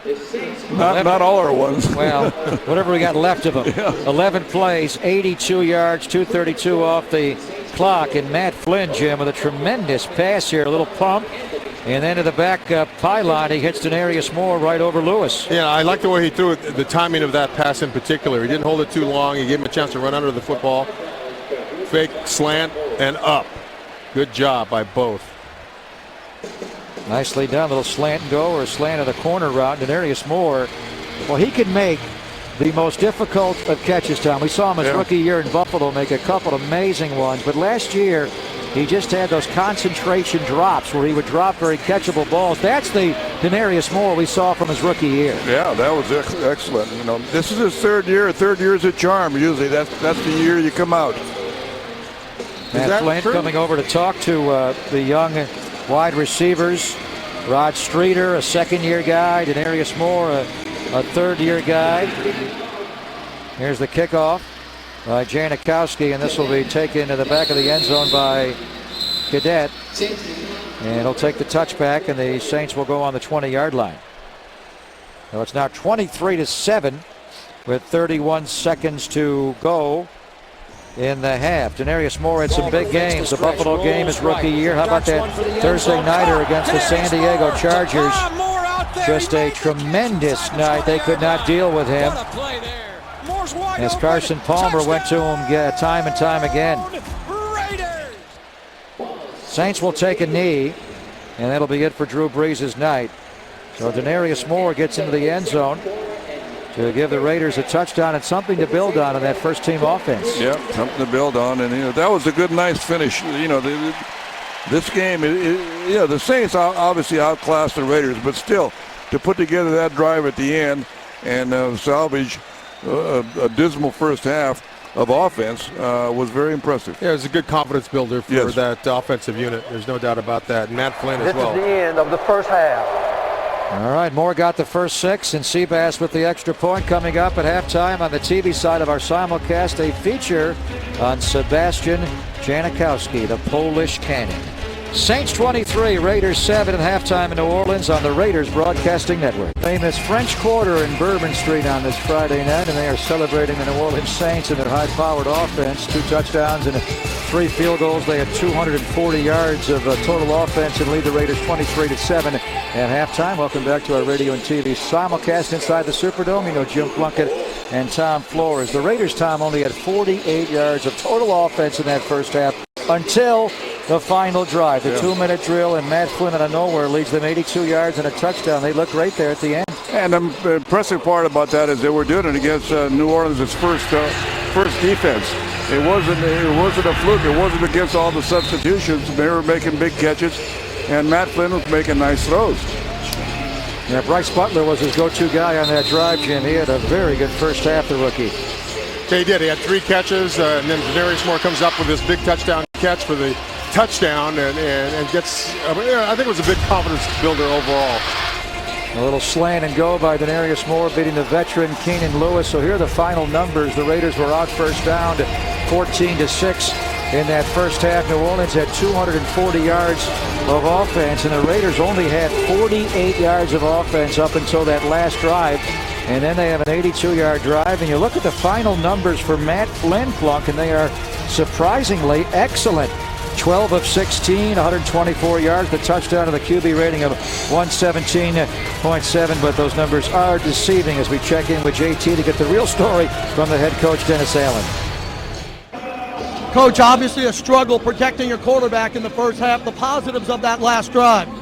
Well, I think it was great that we were able to come back and get a touchdown there in the 2-minute drive. But listen, we didn't play well in any of the 3 phases of the game. We got to play better in the second half. Talk about the defensive pass rush. How do you have to change that in the second half? Well, we got to be able to win on one-on-one matchups and get after the quarterback. We got to find somebody that's going to be able to rush the quarterback. Thank you, Coach. Back to you, Greg. And the quarterback we're going to see in the second half is Seneca Wallace, the longtime Seattle Seahawk and a Cleveland Brown, who is very adept at running away from pressure. Eddie Carmona is going to handle all of the kickoffs in the second half and the placements Janikowski has done for the night. This is Preston Parker from inside the end zone out across the 20, and he runs out nearly to the 30-yard line. Parker was their star last week in their win over Kansas City when he caught 2 touchdown throws from Luke McCown.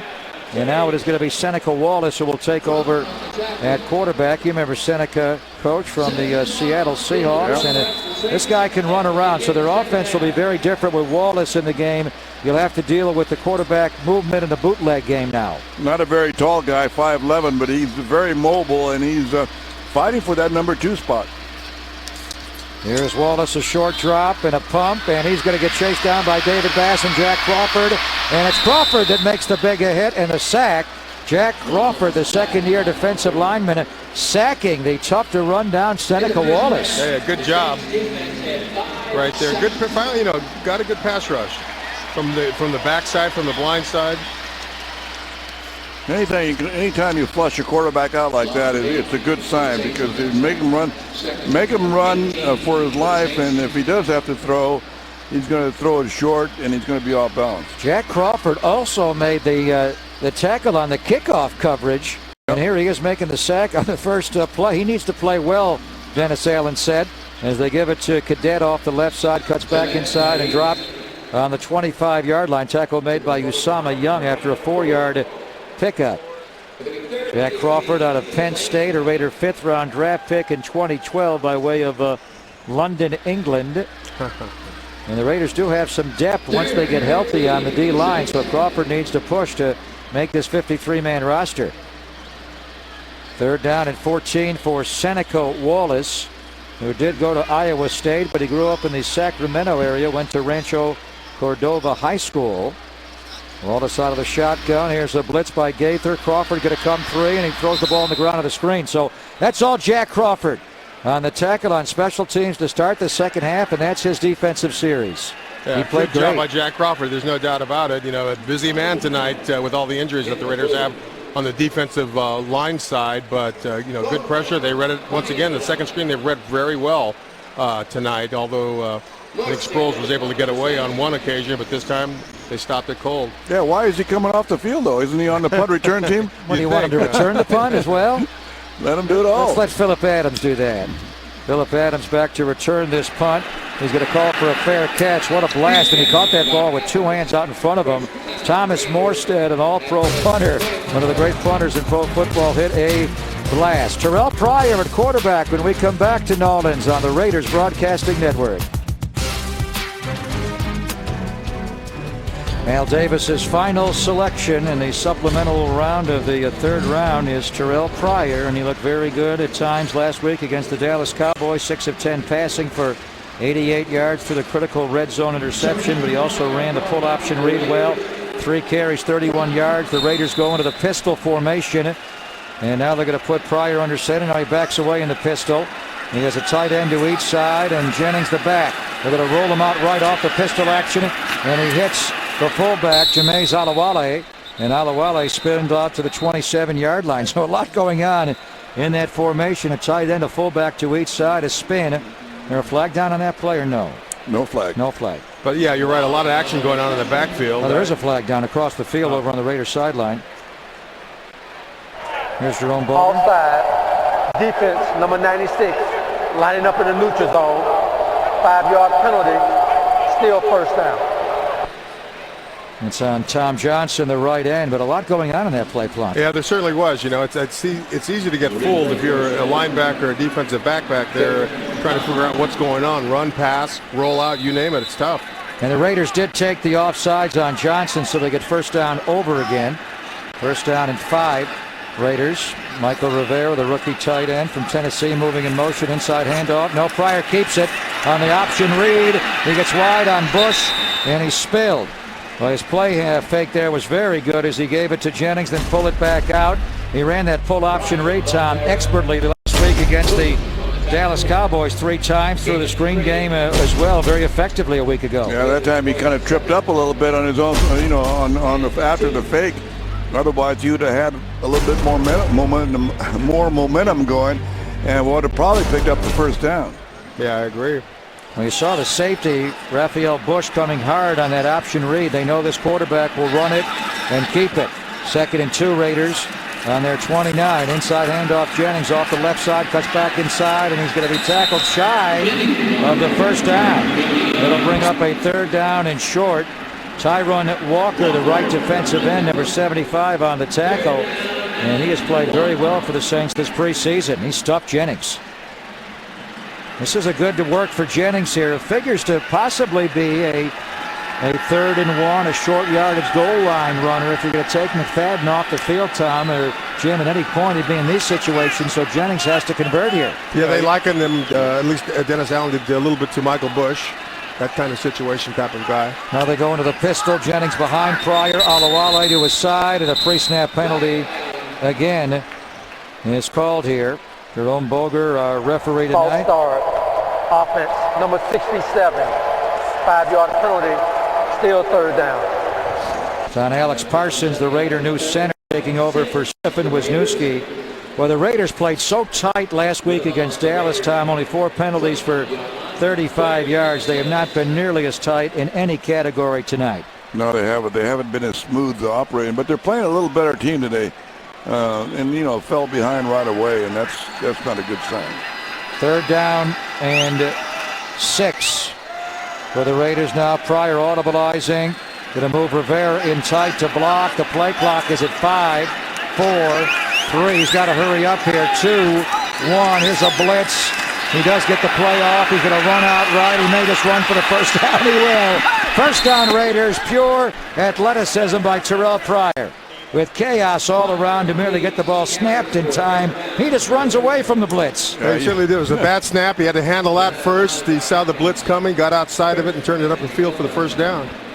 They sent a corner blitz that time. Corey Whiteton came. Yeah. He was trying to get the right protection in, but you know what? With this young guy, let him come. Yeah, well, Corey Wright came and I'm trying to think who the fullback was, but Olawale got a little piece of him.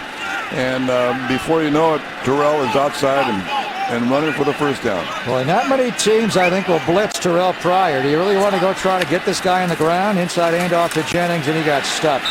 Raider offensive line with little push that time at all. Kevin Reddick, a rookie free agent from North Carolina.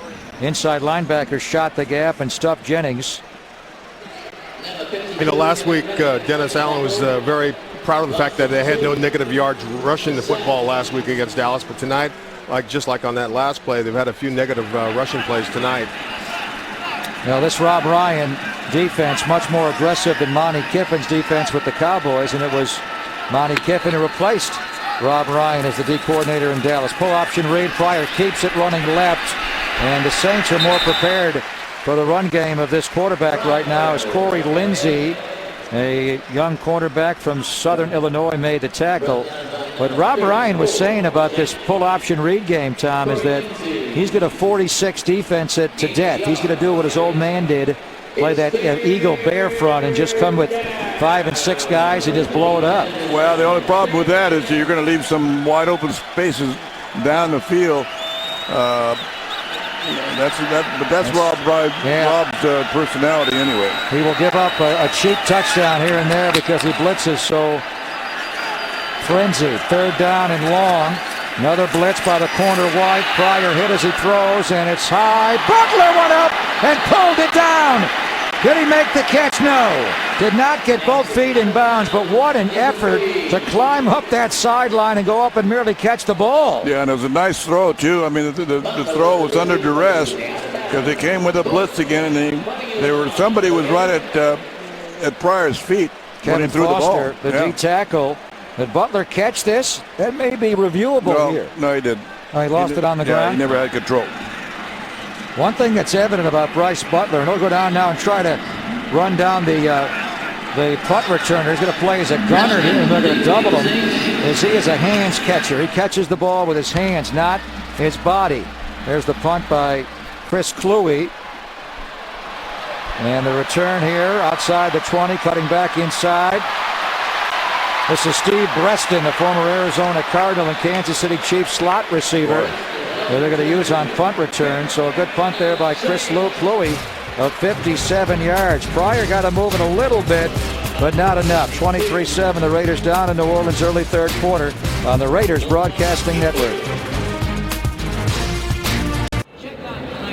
Back on the Raiders Broadcasting Network, the Raiders trailed the Saints by a score of 23-7. This year, the Oakland Raiders allowed their valued season ticket holders exclusive access to watch training camp in Napa, California. All season ticket holders who met ticket renewal deadlines were eligible. Just one of the many perks of being a Raiders season ticket holder. Call 1-800-RAIDERS during the live broadcast. Representatives are back at the affiliate at 1-800-RAIDERS and get your tickets today. Greg? Yes, JT, and it was great energy inside the Napa training facility when the season ticket holders were there in that couple of weekends here. There's a throw and a catch. Seneca Wallace to Parker on the sideline, covered by Chimdi Chekwa. And he's got a first down, Parker does, out to the 28-yard line. Yeah, Seneca Wallace has been in the league for 10 years. You know, he's a reliable backup quarterback in this league. He doesn't make too many mistakes. He runs the ball well. He's a big asset for somebody who might go down during the course of the season. And they need a new backup quarterback. Chase Daniel, who was Drew Brees' backup the last couple of years, has left, and he's now a Kansas City Chief. He is backing up the Chiefs' new quarterback, Alex Smith. So the battle right now to be Brees' backup between Wallace and Luke McCown.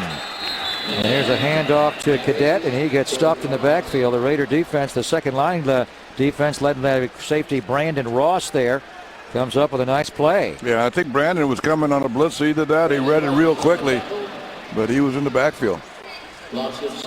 Brandon Ross was a Raider a year ago, Plunk. They used him all over the field at corner and safety, and they're playing him mainly at safety now with Reggie Smith. But the Raiders secondary is so much better, not just with Porter, Jenkins, and Hayden, and Woodson, obviously, but the depth now. Usama Young's a good player. Brandon Ross a good player. Reggie Smith a good player. Chimdi Chekwa. Phillip Adams. The Raiders may actually cut secondary players that other teams pick up this year. Wallace throws, catch by Cadet, and there's the tackle by Usama Young. Nicely done by Young, who's a very good tackler, and also, like Tracy Porter, a former New Orleans Saint. Yeah, I think last year one of the very weak spots of this Raider defense a year ago was the secondary. It was tough. They had their hands full, and they had a lot of trouble stopping very good passing teams.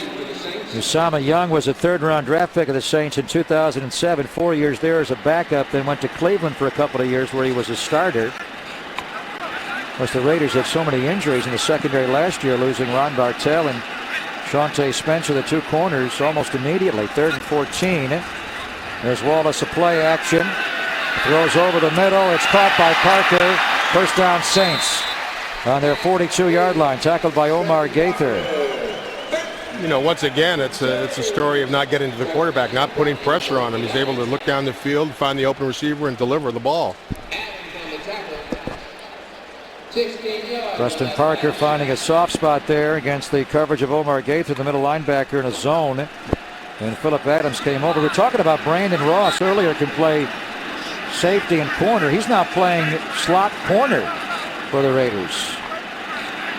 And now he's back playing safety in this set in the nickel. In the second team defense, he's playing slot corner. Cadet off the right side will pick up a couple out across the 45 up to around the 46-yard line. Those Travaris Cadet, young back out of Appalachian State. 23-7 New Orleans leading here with 5:55 to play in the third quarter. Our broadcaster Raider football brought to you by Elmer's Glue. Try new Probond Advanced Elmer's, strong, versatile, weatherproof, and it doesn't foam when it cures, so you can get all the hold with none of the mess. New Probond Advanced from Elmer's. Cadet on the draw. Fumble the ball forward, and the Raiders do recover it, though. The Raiders take the football on their own 43-yard line, and the fumble by Cadet. It's that man again. Jack Crawford comes away with it. What a third quarter he's having. It certainly is, but good play, good tackle. Hit the helmet right on the football, pops out. Raiders recover. They need a break like that to get back in this ball game. Jack Crawford opened up the second half with a tackle on kickoff coverage, and he's been the star of the second team defense here on the Raiders Broadcasting Network. We welcome you back. Third quarter underway, 23-7. The New Orleans Saints with the lead over the Oakland Raiders. And we're joined in the booth, John Stinscomb and myself, by the heir apparent to the one and only Jerry Romig. It needed to stay in the Romig family. Mark, it's good to have you with us. Great to be with y'all. What's this been like for your dad tonight? It's for the whole family. It's been quite an evening because the Saints have treated Dad so well through this transition, and we're all together, and it's really great. Really great. Procedure. So the Raiders will back up yet again.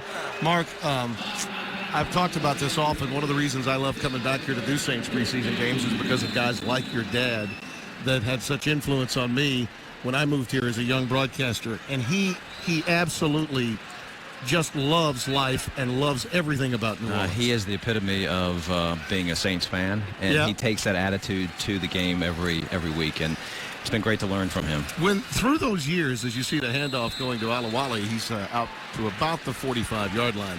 Through those years, there were some lean seasons, and one of the things I love, John, about Jerry Romig was that he stayed positive somehow. The game could be getting way away from the 1-15 Saints in 1980, but he said, "First down, Saints." That's right. How did he manage to stay the positive? Eternal optimist, and plus, if you know my mother, I think you do. Yes, she was also the eternal optimist, and we knew that one day we'd be where we are today.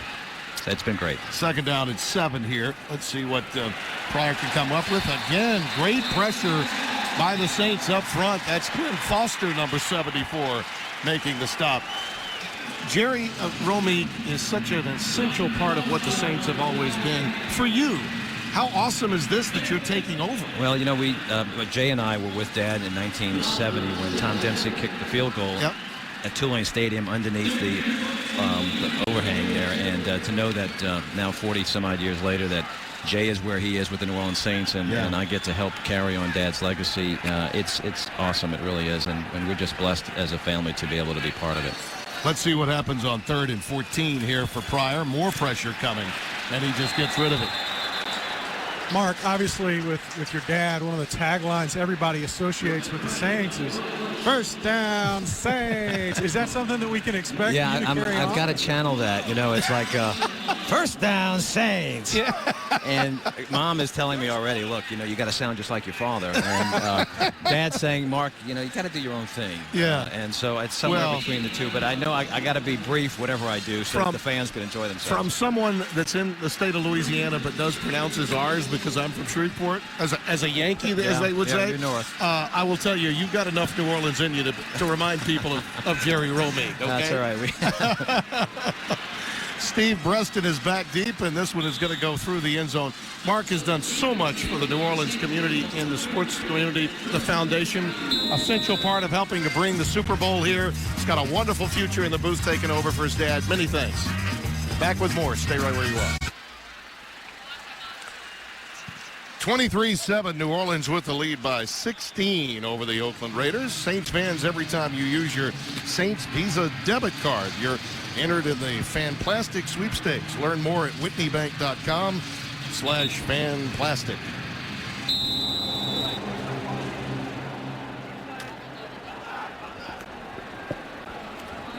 Seneca Wallace remains in at quarterback for New Orleans. Cadet dots the I with Tanner in motion. And Tavares Cadet gets it to the 23, and another flag comes down at his feet. Calling it close to the vest today, aren't they? Yeah, they are. Holding. Offense, number 35. 10-yard penalty. Replay, first down. That'll go against Austin Johnson, the free agent from Tennessee. Has been pushing some at that fullback position, Jed Collins. It's good competition out there. There's a lot of positions with guys battling. Austin Johnson's a guy that's game one made his presence known, had some good blocks. I'm sure he'll have more opportunities tonight. You mentioned Teron Armstead a moment ago at that left tackle spot. Another one of the young guys that has a chance to make this 53-man roster. Wallace under pressure, and he loses it. Picked up, and a touchdown for the Raiders. Ryan Robinson picks it up for the quick six. It was 51. David Bass that knocked the ball loose, jarring Wallace. He almost ran right into this. And it was Armstead that was beaten, by the way. Just as we mentioned him, he did get beat as well. You can see the time clock in Seneca's head. He pumps, he steps, couldn't find a receiver, and he was starting to feel that pocket close in on him. Started to flush out. David Bass forced the fumble. Ryan Robinson recovered it for the touchdown.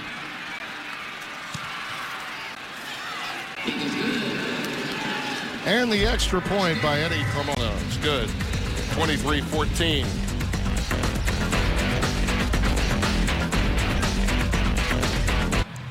(23-14) after the turnover and touchdown at the goal line by Ryan Robinson off the hit from David Bass. The Saints and CST are back at it again on Thursday, August 27th, as the Saints travel down to Miami to take on the Dolphins. Tune in at 6 p.m. Central right here on CST as the Saints Television Network for pregame coverage, followed by kickoff at 6:30. And don't forget about our live postgame with interviews, highlights from the Louisiana Cats studio at Sun Life Stadium. That's Thursday, August 29th, Saints traveling to Miami. Make sure you're with us. And back deep, Preston Parker brings it out. Flags fly as he hits the turf at the 20-yard line.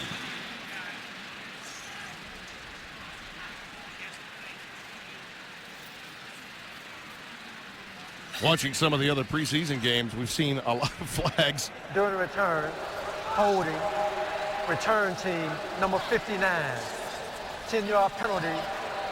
New Orleans keeps the ball. First down. Special teams especially, too. I know it was a point of emphasis for Sean Payton all this week, but in truth, whether you're on a kick team or a punt team, a lot of times you're with guys that you've never been with before, right? No question about it. It's not the chemistry. You don't really know how to work next to the guy you're next to. So sometimes you put yourself a little bit out of position, and you're trying not to be the guy to get beat, and all of a sudden you see that little yellow flag sitting next to you, and you know it's not as good as you wanted it to be. Seneca Wallace from the 10. Incomplete, and another flag comes down. Maybe one of those why go there moves defensively, as Tim Toon was the receiver, Reggie Smith the free safety. But there'll be a flag right here. Well, he throws it to Salim Hakeem right there, one of the fastest receivers, and looks like the defensive back probably hit a little high, helmet to helmet. Unnecessary roughness. Defense, number 36. Yeah, no reason to go that high. It was 15-yard Hakeem penalty. Salim. Automatic. First down. Shot coming from Reggie Smith. That's something that they're really going to look at this year and try to keep players as safe as possible.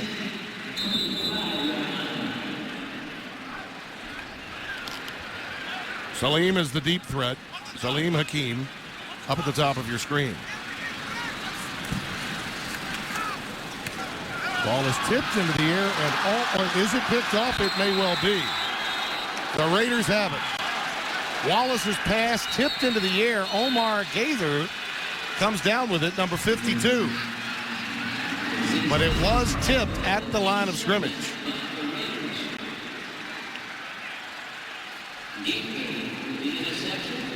You can see the defensive line gets their hands up in the passing lanes. The ball goes high. Recovered by the Raiders. Not off to the start that Seneca Wallace, I'm sure, had envisioned for himself. Ball at the 21-yard line, and the Raiders take over there. They review every turnover, but that should stand up. That was an outstanding play just to get to it. Full extension to come away with that tip ball. Well, just great looks by the truck. I mean, they're finding every angle so we can do our jobs from the booth. Pryor rolling right. And is going to be taken out of bounds. That's Corey White giving pursuit along with Glenn Foster. Nice hustle by Foster. Defensive end matched up against Terrell Pryor in open space. It's everything he can do just to nick that heel. But that's what you expect from a young player like Foster. He's shown up a number of times when given the opportunity, and he should be laying it all out there.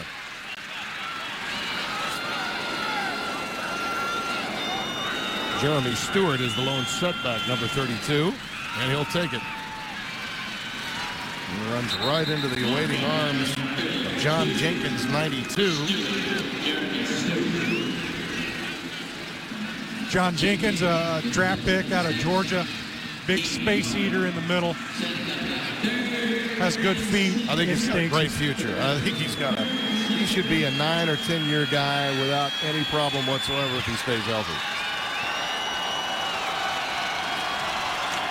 Take a look, see what the big fella does in the middle. Third down and 6.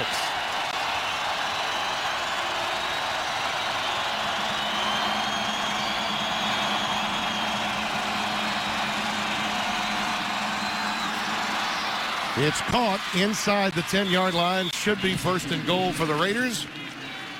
Andre Holmes, number 18, on the receiving end. Here's Big Jinx in the middle. He's more of a run pocket pusher you see in the pass game right there. His strength is really going to be in two gap, playing that nose position against the run, and providing some pocket push in the pass game. That's Kenny Vaccaro, your rookie safety on the tackle. He's shown up a lot in the stat books with 5 tackles so far tonight. First and goal for the Raiders after the prior completion. Stewart, maybe a yard and then push back.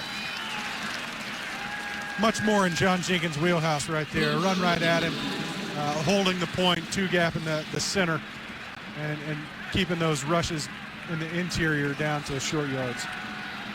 When you say 2 gapper, I think a lot of times people at home, what that means is basically you're filling a spot and there are 2 gaps on either side of you, correct? That's when you say 2 gap, that's what you mean. That's right. A little different from the 4-3 alignment. When you have 4 defensive linemen, they're usually responsible for just 1 gap. Where they're lined up in. So these are all gaps between the center, the guards, the tackles. And a loose ball. Pryor's in some trouble. Dumps it in the corner, and it almost was intercepted. Very nearly picked. And I think a mistimed jump was all that separated the Saints from a turnover. Rod Sweeting, 38, I think he got himself in the air a little too quickly. Well, the snap gets past Pryor. He's scrambling, does a good job of getting away from Foster and putting the ball up in the air. The only problem is he puts it in play.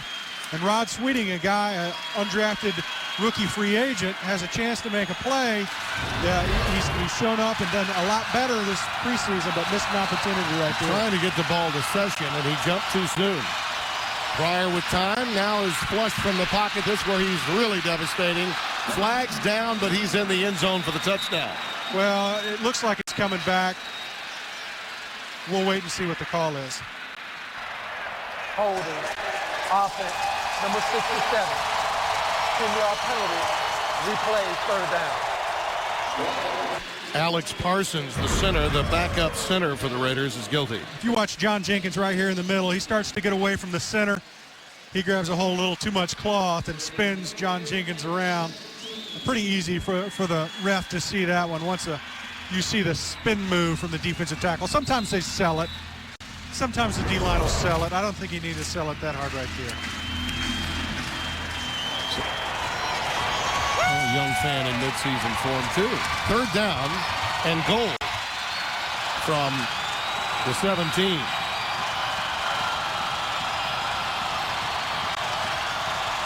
Pressure coming from Jordan. Really, Corey White, I beg your pardon. That's an incomplete pass. That was Corey White coming the safety. Another pressure and fourth down coming up. Well, Saints bringing the heat. They're trying to set up the screen pass. That's 12 pressures for the New Orleans Saints defense tonight. They've been coming from a little bit of everywhere right there. Now there's another flag on the field. Yeah, I think they're going to say intentional grounding to go with it. Intentional grounding. Offense, number 6. Foul the foul. Loss of down. Fourth down. Which makes the field goal that much more difficult.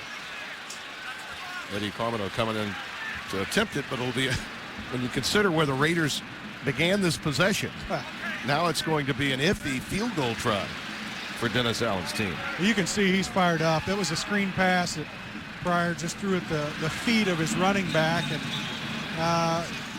you know, it's always a hard pill to swallow when you lose yards, and it's going to impact your field goal chances.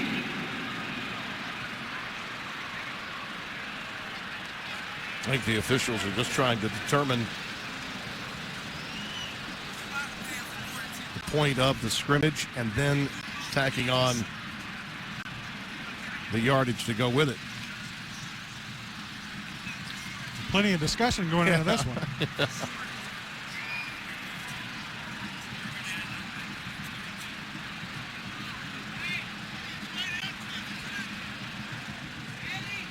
Our line judge tonight is Sarah Thomas, one of the women that are involved in the National Football League. There she is.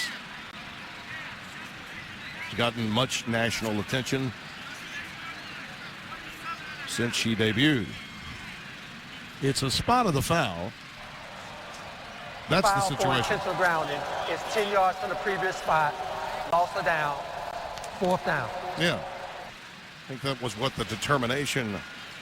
And clearly that's the rule. It just took them a while to find, I guess, where the spot of the foul was, where the ball was thrown to the turf. 46-yard try is what it's going to lead to. And it will be Eddie Carmona, not Sebastian Janikowski, who they know has enough leg. Marquette King will be the holder. They've also got a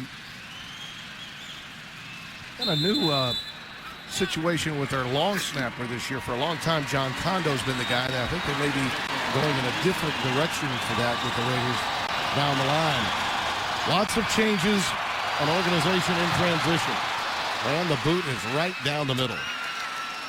And suddenly, we've got a game. 23-17 after the lethargic Saints offering offensively and the turnovers, one for a touchdown and another that leads to 3 points on the tipped pass that led to an interception for Seneca Wallace.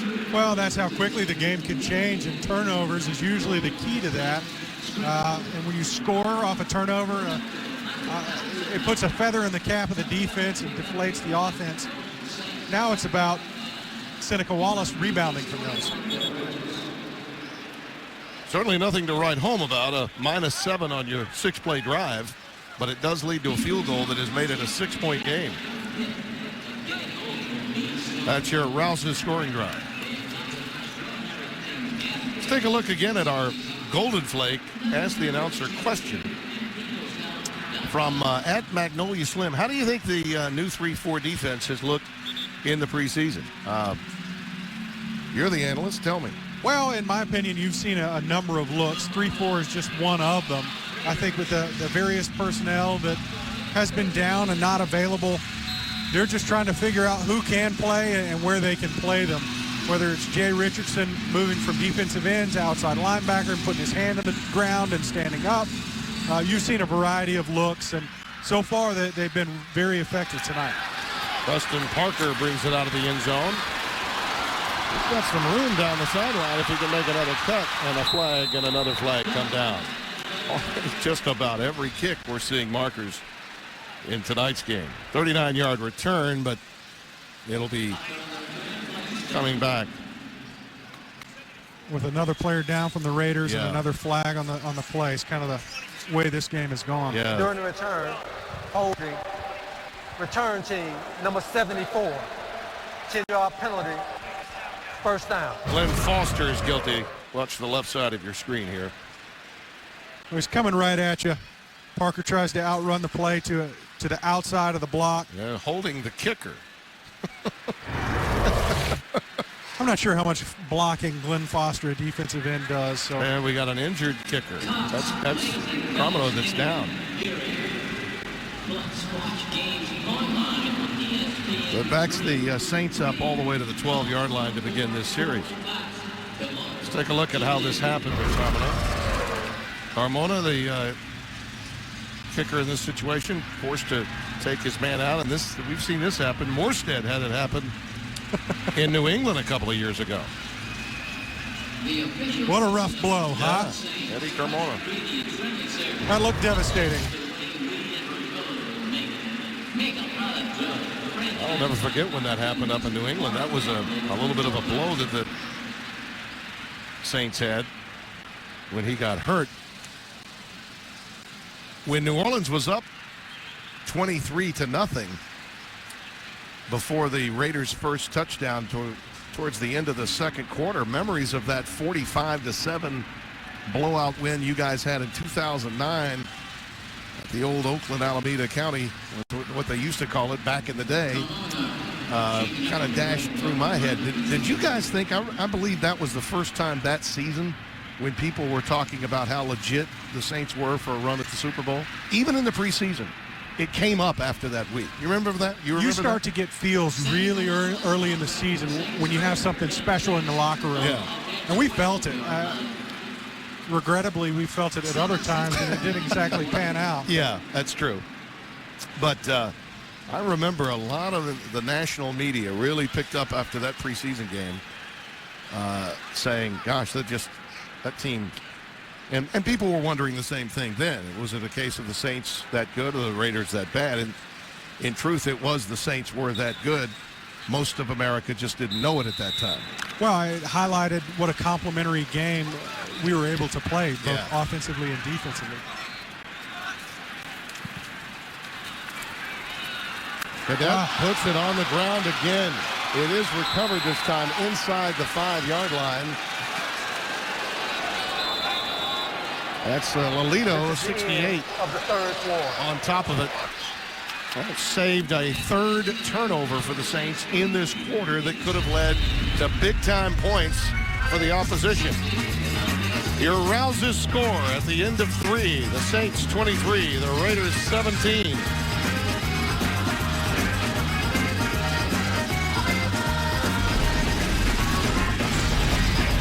Backup defenders are taking this football game over. Greg Papa, Tom Flores, Jim Plunkett in the booth, and JT downstairs.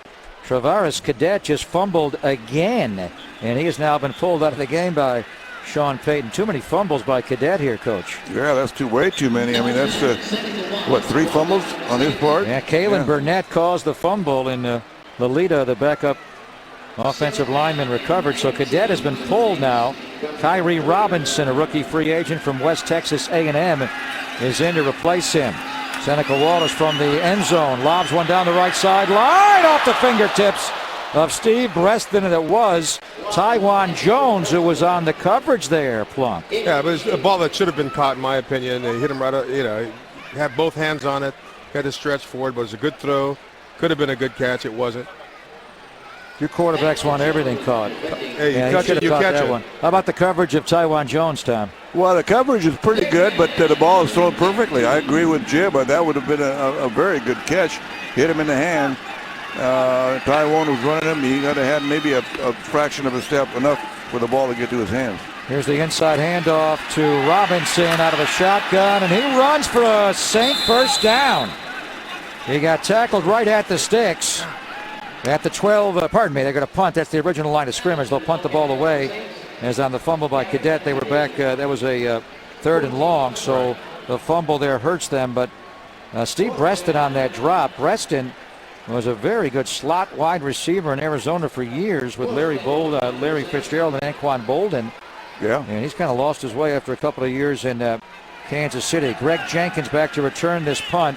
Jenkins had a 50-yard kickoff return last week against the Cowboys. Thomas Morstead, one of the best punters in pro football, will push this one deep into the sideline. Jenkins the catch 30, cuts inside, looking for a block from Connor Vernon. The flag comes down, and so does Jenkins on the 41-42-yard line.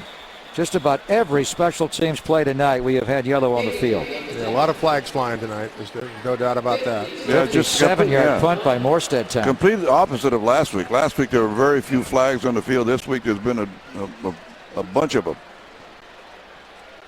Jerome Boger will get the Raider that blocked in the back on the return here. Personal foul. Oh, it's on New Orleans. No, the Return Raiders. team, number 18. You don't see that very often. Personal foul, tackling by the face mask. Kicking team, number 18. There you go. There you go. Now you 15-yard got it right. penalty at the end of the play. First down.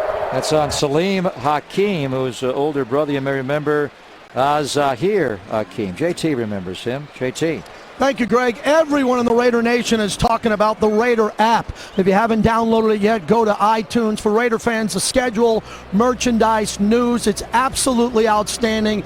It's new, and Raider fans now, with your mobile device, download the Raider app. It'll change your life in the Raider Nation. All members of the Raider Nation, Greg, have the Raider app. Now you got to get Coach Flores to download it. It's already changed his life, and it's changed mine. I was on all day today downloading information about Matt McGloin. He's now the new Raider quarterback. He throws middle, and a catch made there by Andre Holmes, who got low-bridged but held out of the ball.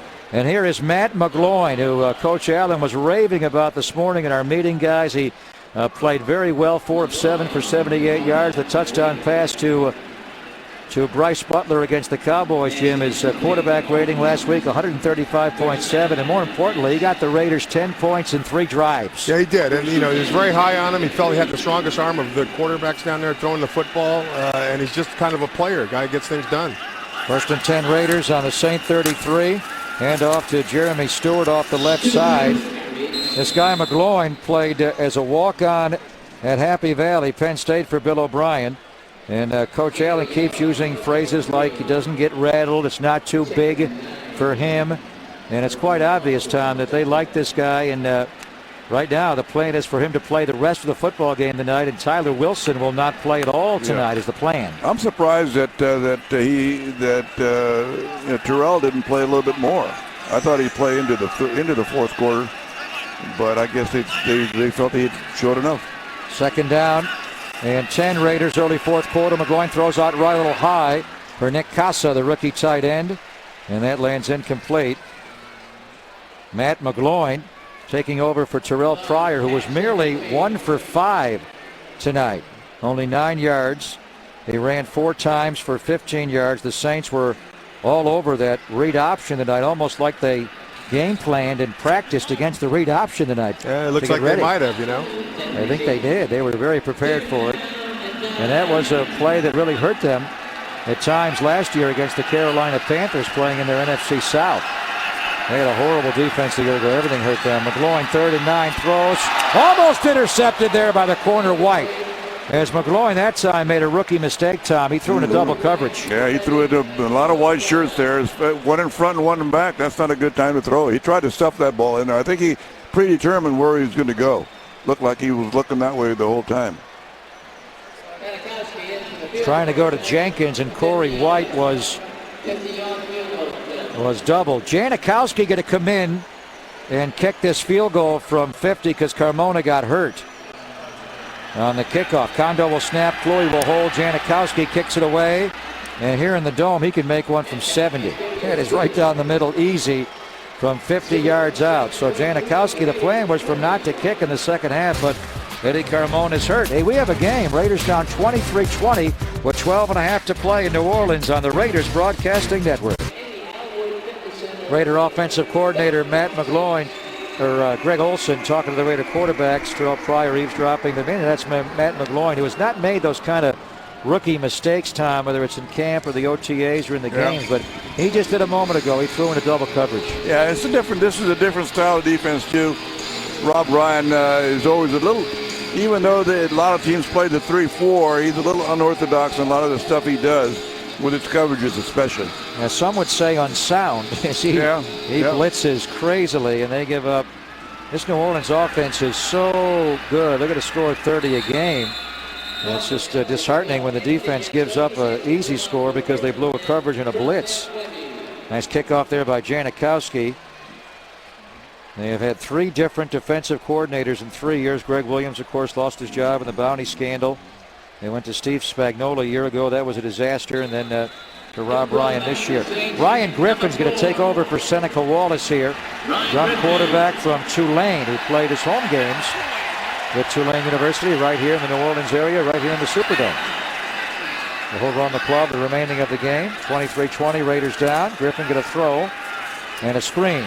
Out to Robinson, a block, breaks a tackle, first down. Well, he lowered the boom there to run over Brandon Ross. That is a young back out of West Texas A&M. Kyrie Robinson on the screen. Sean Payton loves the screen game time. Yeah, he runs it all different kinds of ways. That was very well-timed screen, too, off a play action. And it gives your quarterback, an inexperienced quarterback, a little confidence and just dumping the ball off, a short pass, safe, easy. And if you look at the finish of that play, he was close to an offensive foul, lowering his head, under the new rule. There's the run to Robinson going wide right, and he dives out across the 35 up to around the 37-yard line. There's some new rules around the NFL this year. Of course, they have eliminated the tuck rule, I think about 10 years too late or so. Also, the key one, offensive players cannot lead with the crown of their helmet outside of the tackle box, and I think that's exactly what Robinson did. He dropped his head there outside of the tackle box. That should have been a flag, right? That should have been a flag. The way I saw it, I'm not sure how they're going to interpret that. That's going to be a tough one to interpret. It's a new one. There's Robinson now, as they lower the boom on him. Omar Gaither, the middle linebacker, makes the tackle on Robinson. Chimdi Chekwa also over there in the run game, the corner. Raiders, we're down 23-0, now down 23-20. Yeah, they made a game of it. So the football game is in balance, and certainly the Raiders want to win this game. They won last week against the Cowboys 19-17.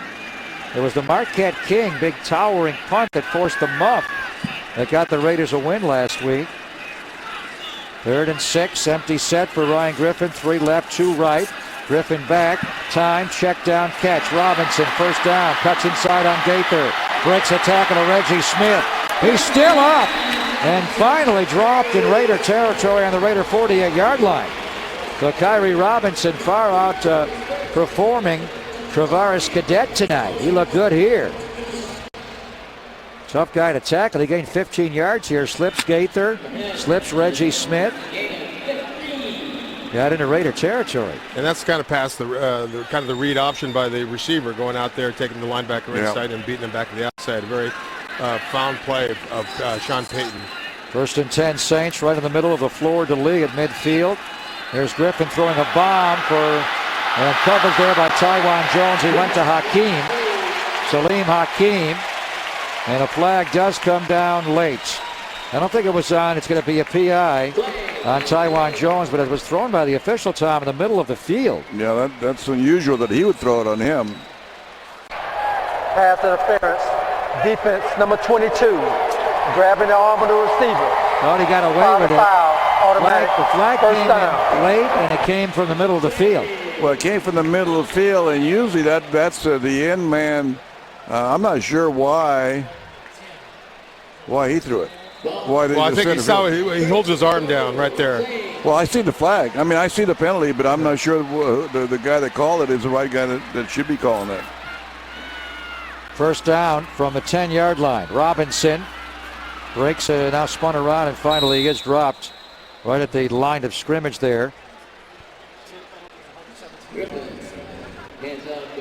Ryan Baker was in on that play for the Raiders.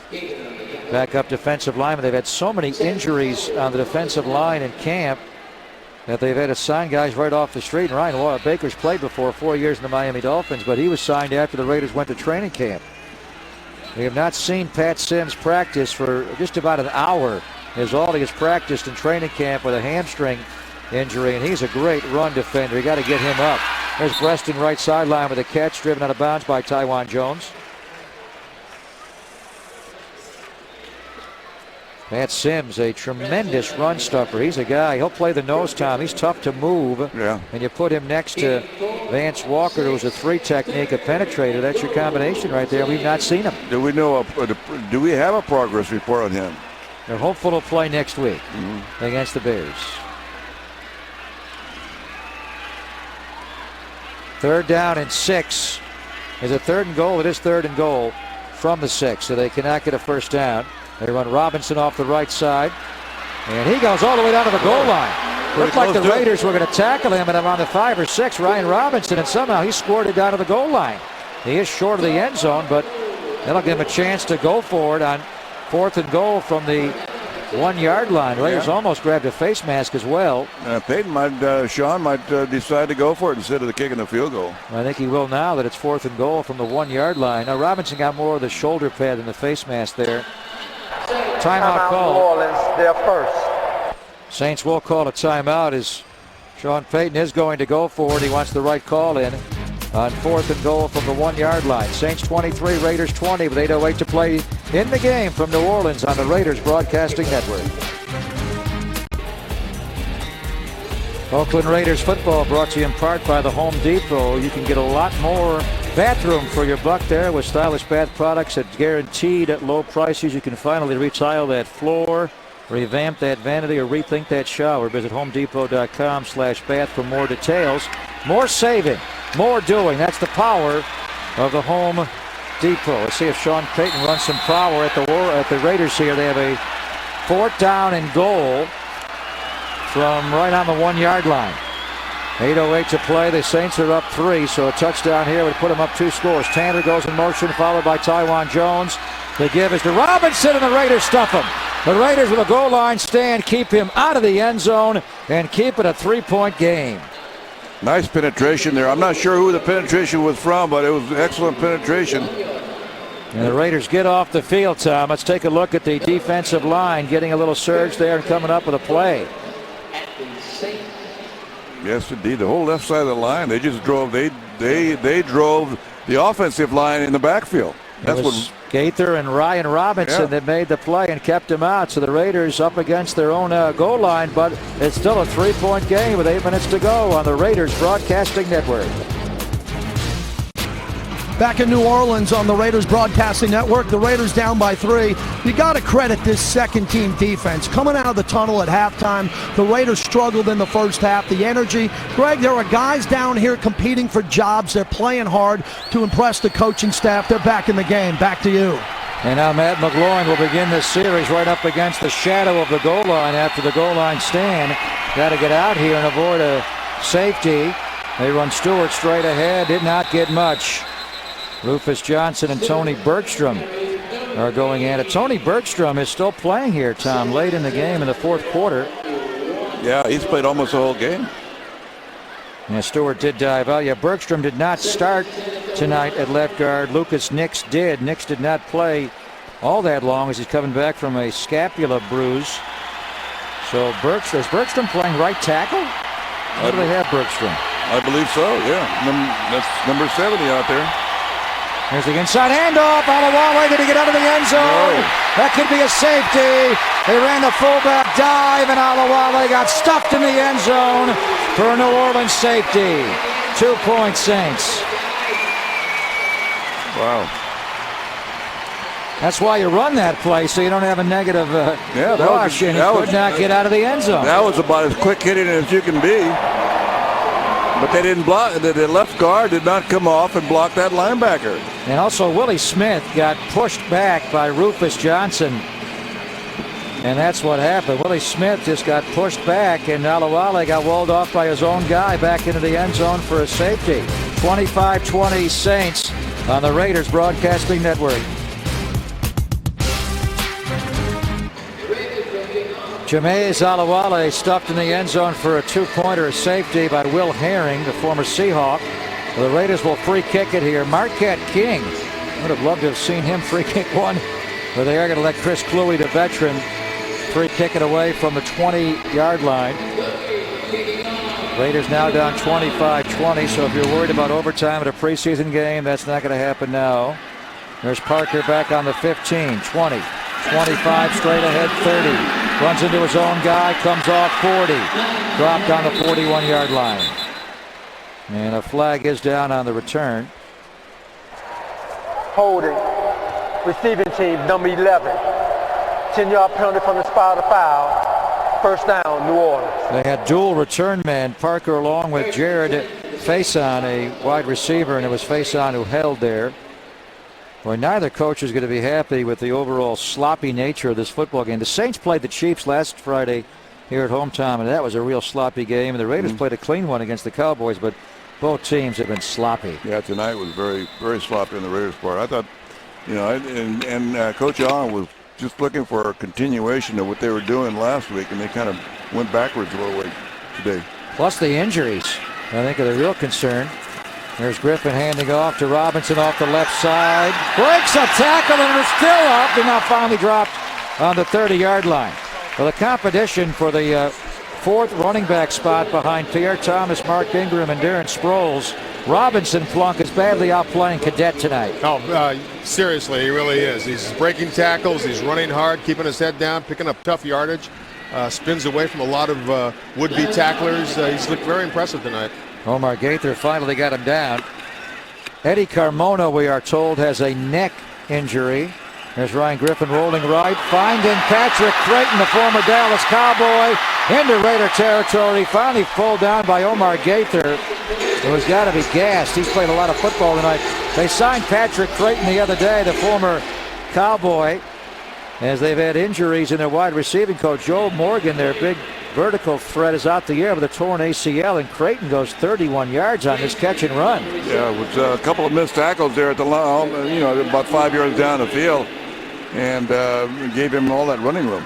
Creighton was in San Diego the last couple of years, but 6 years in Dallas before that, where he spent time with Sean Payton. Throw out right. This is the fullback, Austin Johnson, avoiding a hit and down the sideline of the 32-yard line. So Carmona, a neck injury. Well, the one I'm worried about is Tracy Porter with the groin injury. The Raiders also lost David Osbury in the first half to a shoulder injury, and those guys never came back. But the Porter groin, Tom, looked like a bad groin injury.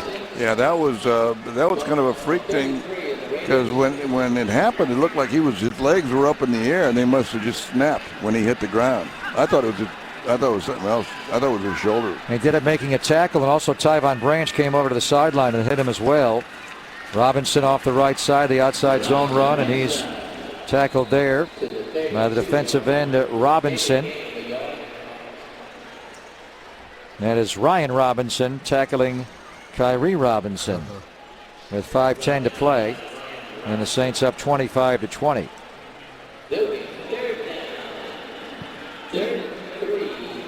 Raiders' second team defense has not allowed any points. The only 2 points the Saints have in this half came because of the Raider offense on a safety.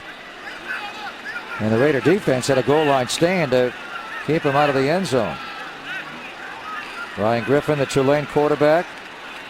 Outside run, Robinson gets the edge easy. Creighton the block on Brandon Ross.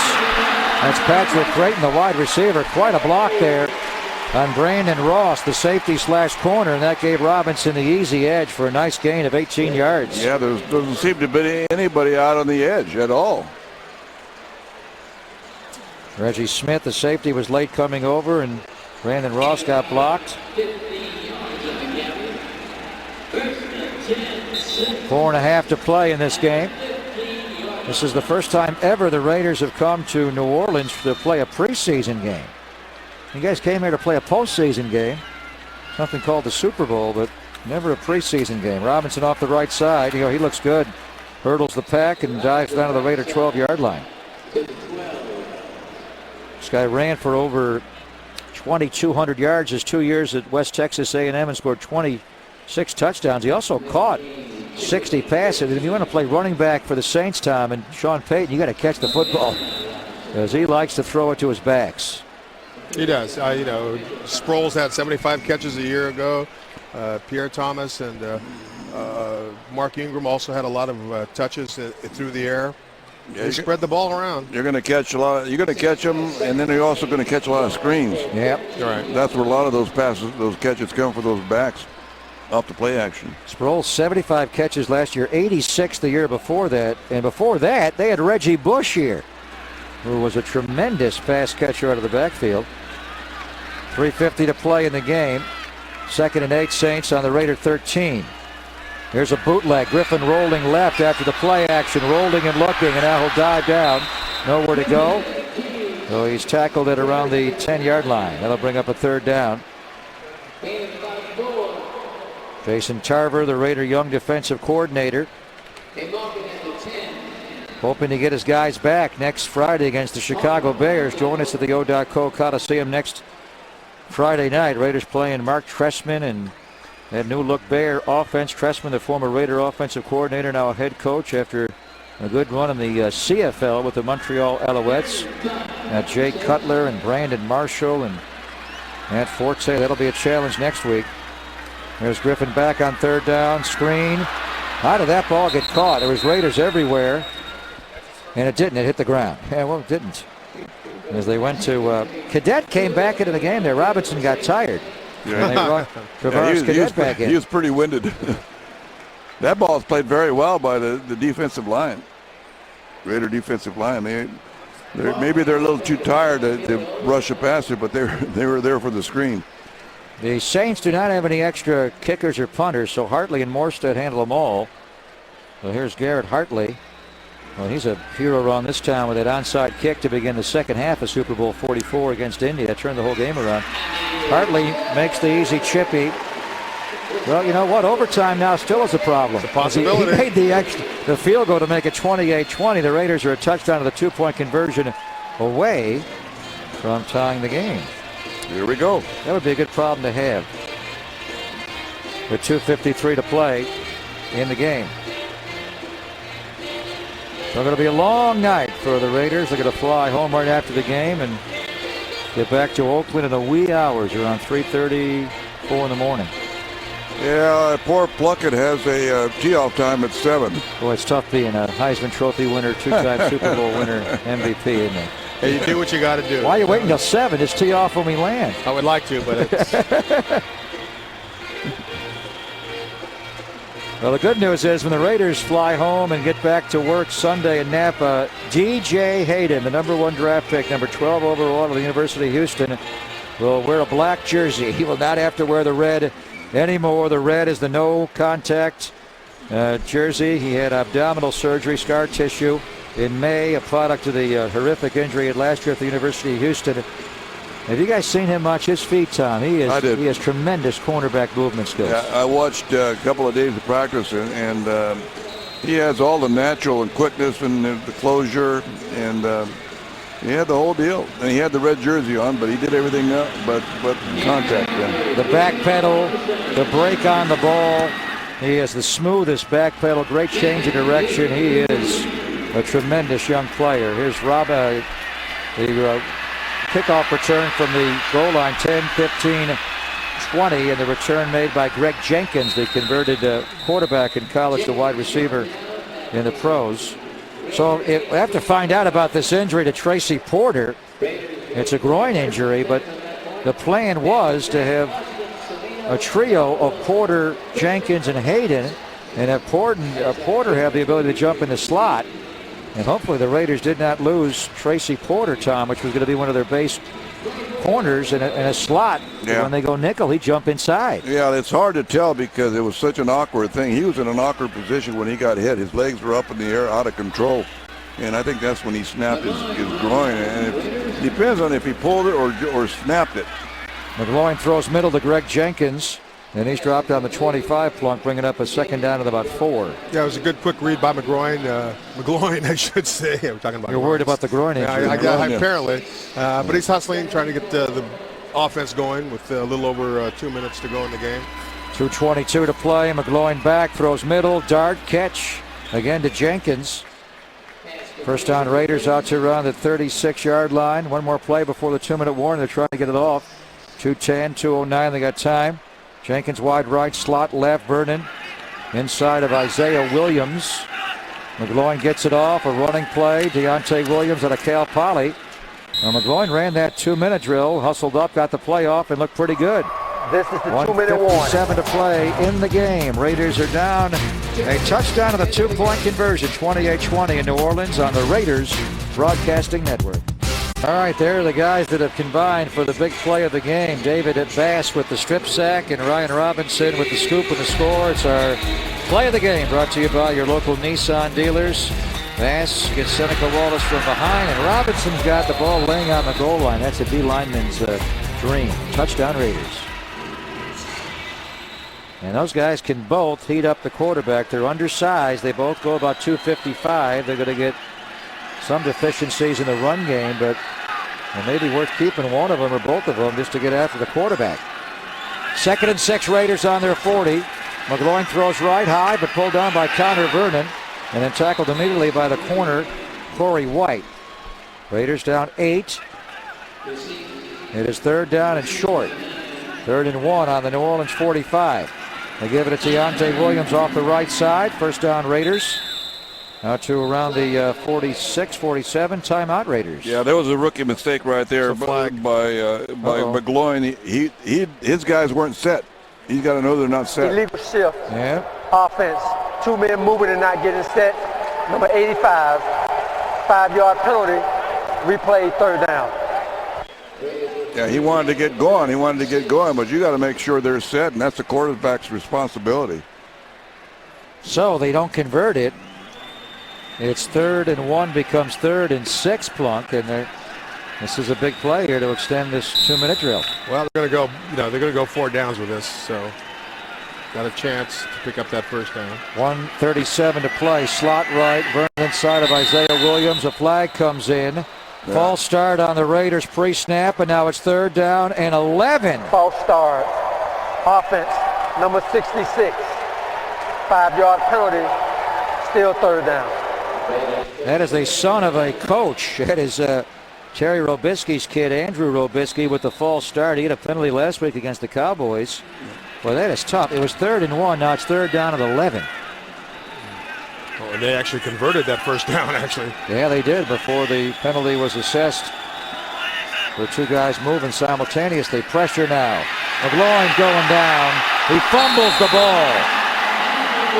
Either way, it's going to be 4th down and long, or the game's going to be over. New Orleans recovered a fumble. Which is it, Jerome Boger?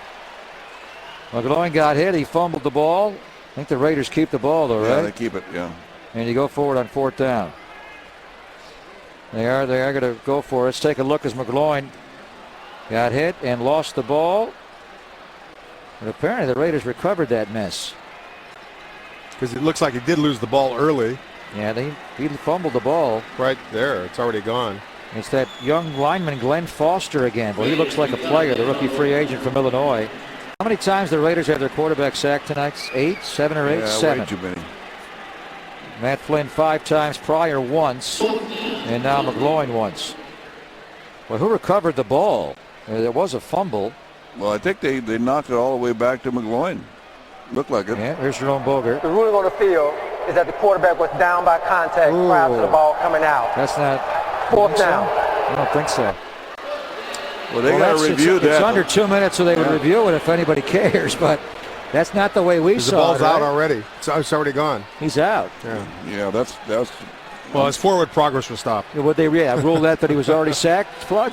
No, I think the replay officials already they headed for the airport. They're already on Bourbon Street. Oh, interception over the middle. McGloin throws it away. That is Jim Leonard.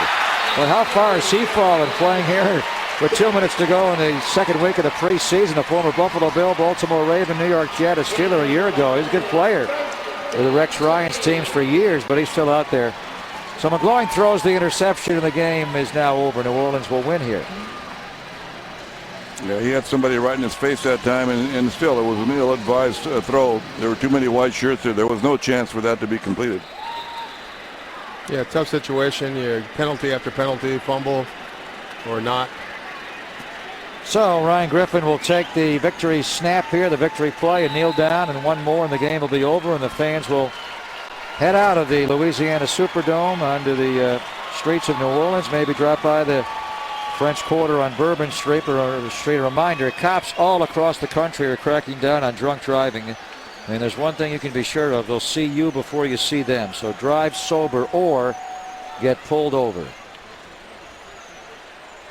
So the final score will be more palatable than the actual game was, guys. The Raiders were down 23-0 late in the first half as the Saints won. Drew Brees and that bunch, they were really good tonight. They were. They're an offensive machine with Drew Brees at the helm.